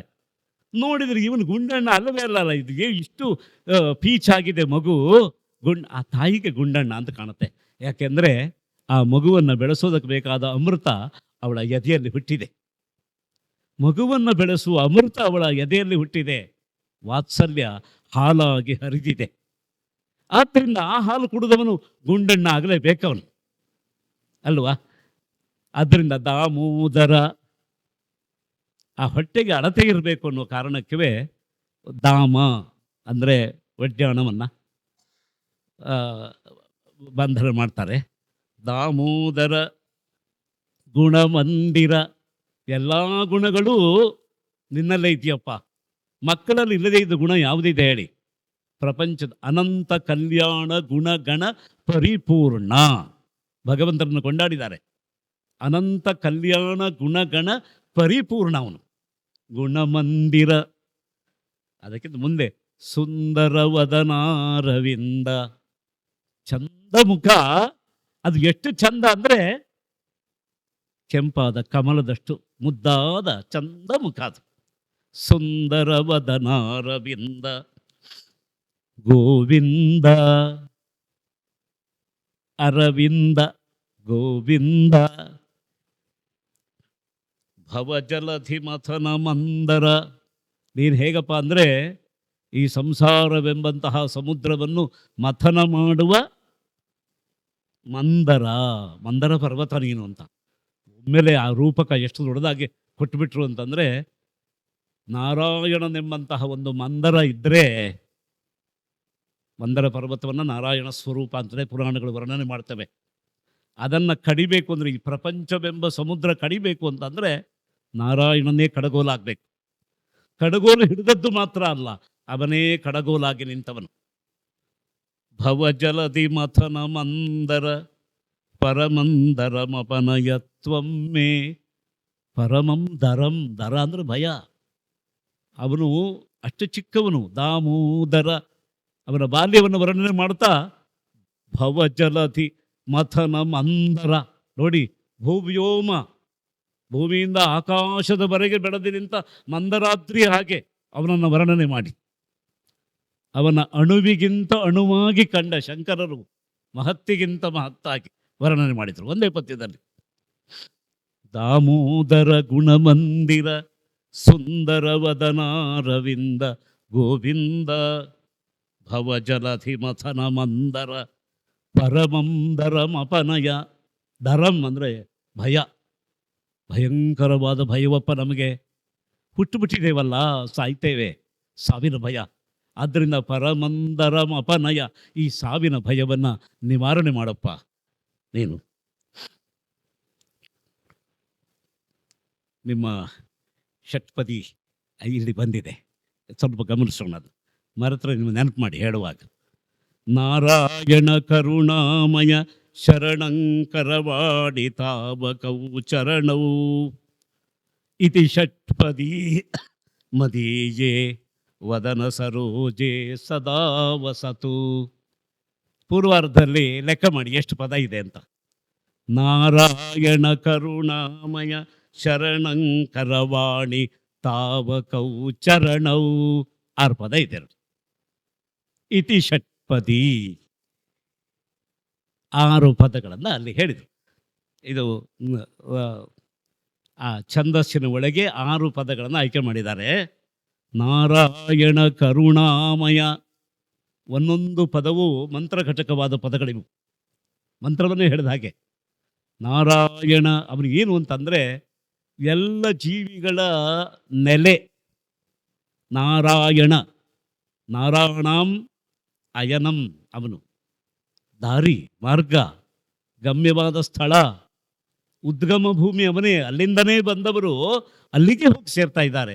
ನಾರಾಯಣ ಸೃಷ್ಟಿ ಸ್ಥಿತಿ ಸಂಹಾರ ಎಲ್ಲವನ್ನೂ ಹೇಳಿದಾಗಾಯ್ತು ಒಂದೇ ಪದದಲ್ಲಿ. ನಾರಾಯಣ ಕರುಣಾಮಯ, ಸೃಷ್ಟಿ ಸ್ಥಿತಿ ಸಂಹಾರ ಎಲ್ಲದಕ್ಕೂ ಕಾರಣ ಯಾವುದು? ಕರುಣೆ ಮಾತ್ರ, ಬೇರೆ ಯಾವುದೂ ಅಲ್ಲ. ಉಳಿದವರ ಕರುಣೆ ನಿಮಿತ್ತದಿಂದ ಬರುತ್ತೆ, ನೈಮಿತ್ತಿಕವಾದ ಕರುಣೆ. ನನ್ನ ಮಗ, ನನ್ನ ತಂಗಿ, ನನ್ನ ಅಕ್ಕ, ನನ್ನ ಅಣ್ಣ, ನನ್ನ ತಮ್ಮ. ಈ ನನ್ನ ಎಂಬ ಒಂದು ನಿಮಿತ್ತ ಇಟ್ಕೊಂಡು ನಮಗೆಲ್ಲ ಕರುಣೆ ಇದೆ. ಏನಿಲ್ಲ. ಯಾಕೆ ಅವ್ನು ನನ್ನದು ಯಾವುದೋ ನನ್ನದು ಅಂತ ಉಂಟು ಅವನಿಗೆ. ನನ್ನದು ಅಂತ ಹೇಳಿದ್ರೆ ಪ್ರಪಂಚ ಎಲ್ಲ ಅವನದೇ. ನನ್ನದಲ್ಲ ಅಂತಂದ್ರೆ ಏನೂ ಅಲ್ಲ. ಆದ್ದರಿಂದ ನಿಮಿತ್ತವಿಲ್ಲದ ಕರುಣೆ ಅವನದು. ಕರುಣಾಮಯ. ಅದಕ್ಕಾಗಿ ಮಯ ಎಂಬ ಶಬ್ದವನ್ನು ಬಳಸಿದರು. ನಾರಾಯಣ ಕರುಣಾಮಯ ಶರಣಂಕರವಾಣಿ ತಾವಕೌ ಚರಣವು. ನಿನ್ನ 2 ಪಾದಗಳಿದೆಯಲ್ಲ, ತಾವಕೌ ಚರಣವು. ಪದಗಳನ್ನು ಗಮನಿಸಬೇಕು. ಅಯನ ಅಂತಂದರೆ ದಾರಿಯನ್ನು ಹಿಡಿದಾಗಾಯಿತು. ಈಗ ಚರಣ, ಚರ ಗತಿ ಭಕ್ಷಣ ಯೋಹ. ಆ ಧಾತು ನೋಡಿ, ಗಮನಿಸಿ. ನಡೀತಾ ನಡೀತಾ, ತಿನ್ನುತ್ತಾ ತಿಂತಾ, ತಿನ್ನಿಸ್ತಾ ಬದುಕಿಸೋದು ಎಲ್ಲ ಈ ಚರ ಧಾತುವಿನಲ್ಲಿ ಬಂತು. ಚರಣ ಅಂತಂದರೆ ನಡೆಯೋದು, ನಡೀತಾನೆ ಸಂಸಾರವನ್ನು ನಿರ್ವಹಣೆ ಮಾಡೋದು. ನಾವೆಲ್ಲ ಇವತ್ತು ದುಡಿತಾ ಇರೋದು, ಪರಿಶ್ರಮ ಪಡ್ತಾ ಇರೋದು, ಒಂದು ಕಡೆಯಿಂದ ಒಂದು ಕಡೆಗೆ ಹೋಗ್ತಾ ಇರೋದು, ಬರ್ತಾ ಇರೋದು ಯಾಕೆ? ಸಂಸಾರ ನಿರ್ವಹಣೆಗೆ. ಆದ್ದರಿಂದ ಚರಣ ನಮ್ಮದು. ಅಂತರಂಗದಿಂದ ಬಹಿರಂಗಕ್ಕೆ, ಬಹಿರಂಗದಿಂದ ಅಂತರಂಗಕ್ಕೆ ಚರಣ, ಗಮನ. ಆದ್ದರಿಂದ ಚರಣ, ಆ ಚರಣ, ಈ ನಾರಾಯಣನ ಚರಣವನ್ನು ನಂಬಿಕೊಂಡು ಬಿಟ್ಟರೆ ನಮ್ಮ ಚರಣ ಬಹಳ ಸುಲಭ ಆಗತ್ತೆ. ಹೇಗೆ ಅಂತ ಕೇಳಿದರೆ, ಒಂದು ಅಪರೂಪದ ಉದಾಹರಣೆ ಕೊಟ್ಟಿದ್ದಾರೆ. ಇದು ಪಾರಂಪರಿಕವಾಗಿ ಬಂದ ಉದಾಹರಣೆ. ಒಂದು ಸೊಳ್ಳೆಗೆ ಕಾಶಿ ಯಾತ್ರೆ ಮಾಡಬೇಕು ಅಂತ ಕಂಡುತ್ತಂತೆ. ಕಾಶಿಗೆ ಹೋಗಬೇಕು. ಸೊಳ್ಳೆ ಹಾರಿದ್ರೆ ಎಷ್ಟು ದೂರ ಹಾರ್ಬೋದು? ಈಗ ನಮ್ಮ ಕೈ ಮೇಲೆ ಇರೋ ಸೊಳ್ಳೆ ಬೈ ಅಂತ ಹಾರ್ಕೊಂಡು ಹೋಗಿ ಅದು ನಿಮ್ಮ ಕೈ ಮೇಲೆ ಕೂತ್ಕೊಳ್ಬೋದು, ಅಲ್ಲಿಂದ ಇನ್ನೊಬ್ಬರ ಮುಖದಲ್ಲಿ ಕೂತ್ಕೊಳ್ಬೋದು. ಹೆಚ್ಚು ಅಂದರೆ ಇಲ್ಲೇ ಯಾವುದಾದ್ರು ಒಂದು ಗಾಳಿಗೆ ಸಿಕ್ಕಿದರೆ ಒಂದು ಸ್ವಲ್ಪ ದೂರ ಹೋಗಿ ಎಲ್ಲೋ ಬಿದ್ದೋಗ್ಬೋದು. ಕಾಶಿವರೆಗೆ ಹೋಗೋಕ್ಕಾಗತ್ತಾ ಅದಕ್ಕೆ ಅಂತ. ಸರಿ, ಕಾಶಿ ವಿಶ್ವನಾಥನ ಅರ್ಚನೆಗೆ ಒಂದು ಆನೆ ಬೇಕು ಅಂತ ಬಂದು ಹುಡುಕಿದರಂತೆ. ಈ ಆನೆ ಆಗಬಹುದು ಅಂತ ಕಾಶಿ ವಿಶ್ವನಾಥನ ಅರ್ಚನೆಗೆ ಅಂತ ಒಂದು ಆನೆಯನ್ನು ಹೊರಡಿಸಿದ್ರಂತೆ. ಈ ಸೊಳ್ಳೆ ಉಪಾಯ ಮಾಡಿತು. ಹೇಗೂ ಅದಕ್ಕೆ ಕಾಶಿವರೆಗೆ ಯಾತ್ರೆ ಮಾಡೋಕ್ಕಾಗೋಲ್ಲ. ಹೋಗಿ ಆ ಆನೆಯ ಹೆಗಲನ್ನು ಹತ್ಕೊಳ್ತಂತೆ. ಅದು ಆನೆಗೆ ಯಾವ ಸೊಳ್ಳೆ ಹತ್ತಿತ್ತು? ಸೊಳ್ಳೆಗೆ ಆನೆಗೆ ಏನಾದರೂ ಗೊತ್ತಾಗತ್ತಾ? ಅದರ ಮೈ ಮೇಲೆ ಇನ್ನೊಂದು ಪ್ರಾಣಿ ಹತ್ತಿದ್ರೆ ಗೊತ್ತಾಗೋಲ್ಲ. ಅದರಲ್ಲೂ ವಿಶ್ವನಾಥನ ಸೇವೆಗೆ ಹೊರಟ ಮದ್ದಾನೆ ಅದು. ಆ ಆನೆಯ ಹೆಗಲನ್ನು ಒಂದು ಸೊಳ್ಳೆ ಏರ್ಕೊಂಡಿದೆ. ಆನೆ ಹೋಯ್ತು. ಹೋಗಿ ಅಂತೂ ವಿಶ್ವನಾಥನ ದೇವಾಲಯದ ಮುಂದೆ ಬಂದು ನಿಂತು ಒಂದು ಬ್ರಹ್ಮಿತ ಧ್ವನಿ ಮಾಡಿತು, ಏನು ಓಂಕಾರ ಇದ್ದ ಹಾಗೆ. ಅಷ್ಟು ಹೊತ್ತಿಗೆ ಈ ಸೊಳ್ಳೆ ಹಾರಿ ಹೋಗಿ ವಿಶ್ವನಾಥನ ಲಿಂಗದ ಮೇಲೆ ಕೂತ್ಕೊಳ್ತಂತೆ. ನೋಡಿ ಸೊಳ್ಳೆಯ ಕಾಶಿ ಯಾತ್ರೆ ಹೇಗಾಯಿತು ಅಂತ. ನಾವು ಕೂಡ ಹಾಗೆ. ನಾವೆಲ್ಲ ಅಶಕ್ತರಾದವರು, ದುರ್ಬಲರಾದವರು, ನಮ್ಮ ಚರಣಕ್ಕೆ ಶಕ್ತಿ ಇಲ್ಲ. ನಾರಾಯಣನ ಚರಣವನ್ನು ಹತ್ಕೊಂಡ್ಬಿಡೋದು ನಾವು. ತಾವಕವು ಚರಣವು ಶರಣಂಕರವಾಣಿ ತಾವಕವು ಚರಣವು. ನಿನ್ನ ಪಾದ ಮೇಲೆ ಕೂತ್ಕೊಂಡು ಬಿಡ್ತೇವಪ್ಪ ನಾವು. ಆಗ ನಿನ್ನ ಪಾದದ ಅಡಿಯಲ್ಲಿ ಹುಟ್ಟುವ ಗಂಗೆ ನಮ್ಮನ್ನು ಪವಿತ್ರ ಮಾಡ್ತಾಳೆ. ನಿನ್ನ ಪಾದದ ಮೇಲೆ ಅರ್ಚನೆ ಮಾಡುವ ಪುಷ್ಪಗಳೆಲ್ಲ ನಾವು ಕೊಟ್ಟ ಪುಷ್ಪ ಆಗತ್ತೆ. ನಿನ್ನ ಪಾದಕ್ಕೆ ನಾವು ಯಾರಾದರೂ ಭಕ್ತರು ಬಂದು ಗಂಧವನ್ನು ಲೇಪನ ಮಾಡಿದರೆ ನಾವೇ ಲೇಪನ ಮಾಡಿದ ಹಾಗಾಗತ್ತಲ್ಲ. ನಮ್ಮ ಪ್ರಯತ್ನ ಇಲ್ಲದೆ ನಿನ್ನ ಅರ್ಚನೆ, ನಿನಗಾಗಿ ನೀನೇ ಬಯಸಿದ ಅರ್ಚನೆ ನೀನು ಮಾಡಿದ ಹಾಗಾಗತ್ತೆ. ಅದು ನಾವು ಮಾಡಿದ ಹಾಗಾಗತ್ತೆ. ಆದ್ದರಿಂದ ಈ ಶರಣಾಗತಿ ಎಂಬ ಒಂದು ತತ್ವವನ್ನು ಇಲ್ಲಿ ಶಂಕರರು ಬಹಳ ಚೆನ್ನಾಗಿ ಬಳಸಿದರು. ನಾರಾಯಣ ಕರುಣಾಮಯ ಶರಣಂಕರವಾಣಿ ತಾವಕೌ ಚರಣವು ಇತಿ ಷಟ್ಪದಿ. ಈ 6 ಪದಗಳ ಸಮುದಾಯ. ಮದೀಯೇ ವದನ ಸರೋಜೆ ಸದಾ ವಸತು. ನನ್ನ ಮುಖ ಕಮಲದಲ್ಲಿ ಈ 6 ಪದಗಳ ಸಮುದಾಯ ಯಾವಾಗಲೂ ನೆಲೆಗೊಳ್ಳಲಿ. ದ್ವಯ ಮಂತ್ರ ಅಂತಿದೆ, ಅಷ್ಟಾಕ್ಷರಿ ಮಂತ್ರ.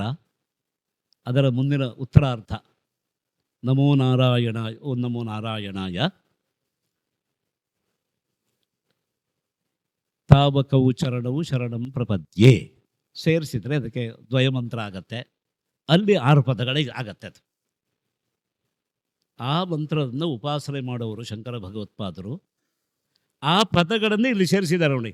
ನಾರಾಯಣ ಕರುಣಾಮಯ ಶರಣಂಕರವಾಣಿ ತಾವಕೌ ಚರಣವು. ಈ ಮಂತ್ರವನ್ನು ಪ್ರಪಂಚದಲ್ಲಿ ಎಲ್ಲರೂ ಹೇಳಬಹುದಲ್ಲ. ದ್ವಯಮಂತ್ರವಾದರೆ ಸದ್ಗುರುವಾದವನು ಸರಿಯಾದ ಮುಹೂರ್ತದಲ್ಲಿ ಉಪದೇಶ ಕೊಡಬೇಕು. ಅವನಿಂದ ಉಪದೇಶ ಪಡೆದೇ ಹೇಳಬೇಕಾಗತ್ತೆ. ಅದೇ ಮಂತ್ರವನ್ನು ರೂಪಾಂತರದಲ್ಲಿ ಹೇಗೆ ಕೊಟ್ಟಿದ್ದಾರೆ ನೋಡಿ. ಇತಿ ಷಟ್ಪದಿ. ಆ ಮಂತ್ರ ಘಟಕವಾದ 6 ಪದಗಳನ್ನೇ ಎಲ್ಲರ ಮುಖವೆಂಬ ಕಮಲದ ಒಳಗೆ ನೆಲೆಗೊಳಿಸಿದಂತಹ ಪರಮಪೂಜ್ಯ ಆಚಾರ್ಯರು ಶಂಕರ ಭಗವತ್ಪಾದರು. ಅವರ ಕರುಣೆ ನೋಡಿ ಎಷ್ಟು ವಿಸ್ತಾರವಾಗಿದೆ ಅಂತ. ಆದ್ದರಿಂದ ಭಗವಂತನಾದಂತಹ ವಿಷ್ಣು, ವ್ಯಾಪಕನಾದಂತಹ ವಿಷ್ಣುವನ್ನ ಶಂಕರ ಭಗವತ್ಪಾದರು ತಮ್ಮ ಹೃದಯದಲ್ಲಿ ಗುಪ್ತವಾಗಿ ರಕ್ಷಿತವಾಗಿ ಸುರಕ್ಷಿತವಾಗಿ ಇಟ್ಟುಕೊಂಡಿದ್ದರಿಂದಲೇ ಅವರ ಮುಖದಿಂದ ಬಂದ ವಾಂಗ್ಮಯ ಎಲ್ಲ ವಿಶ್ವವಿದ್ಯಾ ಪ್ರತಿಷ್ಠಾನವಾದವು. ಆ ವಾಂಗ್ಮಯವನ್ನೇ ನಾವು ಉಪಾಸನೆ ಮಾಡ್ತಾ ಆರಾಧನೆ ಮಾಡ್ತಾ ಗುಪ್ತ ವಿಷ್ಣುವನ್ನು ಕಾಣುವುದಕ್ಕೆ ಪಡ್ಕೊಳ್ಳುವುದಕ್ಕೆ ಅವಕಾಶವಾಗತ್ತೆ. ಅದಕ್ಕೆ ಈ ವಿಷ್ಣು ಷಟ್ಪದಿಯ ಅನುಸಂಧಾನ ಒಂದು ಸೇತುವಾಗಲಿ ಎಂಬ ಸದಾಶಯದೊಂದಿಗೆ ನನ್ನ ವಾಗ್ವ್ಯಾಪಾರವನ್ನು ಇಲ್ಲಿಗೆ ನಿಲ್ಲಿಸ್ತಾ ಇದ್ದೇನೆ. ಬಂಧುಗಳೇ, ಏನೋ ನಿಮ್ಮ ವ್ಯವಧಾನ ಮತ್ತು ಅವಧಾನ ಎರಡನ್ನೂ ನಾವು ಬಳಸ್ಕೊಂಡಿದ್ದೇವೆ. ದಯಮಾಡಿ ನಾನು ಹೇಳಿದ ಕೆಲವು ಉದಾಹರಣೆಗಳನ್ನು ಮತ್ತೆ ಮನೆಯಲ್ಲಿ ಪ್ರಯೋಗ ಮಾಡಿ ನೋಡಿ. ಸತ್ಯಪಿ ಭೇದಾಪಗಮೇನಾಥ ತವಾಹಂ ನಮಾಮಕೀನಸ್ತ್ವಂ. ಇದರ ಪ್ರಯೋಗ ದೀಪಪ್ರಭಾ, ದೀಪ ಜ್ಯೋತಿ ಮತ್ತು ಕಿರಣ. ಈ ಪ್ರಯೋಗವನ್ನು ಒಮ್ಮೆ ಮಾಡಿ ನೋಡಿ, ನಿಮಗೆ ಗೊತ್ತಾಗತ್ತೆ. ಬಹುಶಃ ನನಗೊಂದು ವಿಶ್ವಾಸ ಇದೆ, ಒಂದು ಮಂಡಲ 48 ದಿವಸ ಮಾಡಿದರೆ ಆ ಪ್ರಮೇಯ ನಿಮ್ಮ ಜೀವನದ ಅನುಭವ ಆಗತ್ತೆ. ಅಷ್ಟೇ, ಉಳಿದದ್ದು ನಿಮ್ಮ ಪ್ರಾಪ್ತಿಗೆ ಬಿಟ್ಟಿದ್ದು.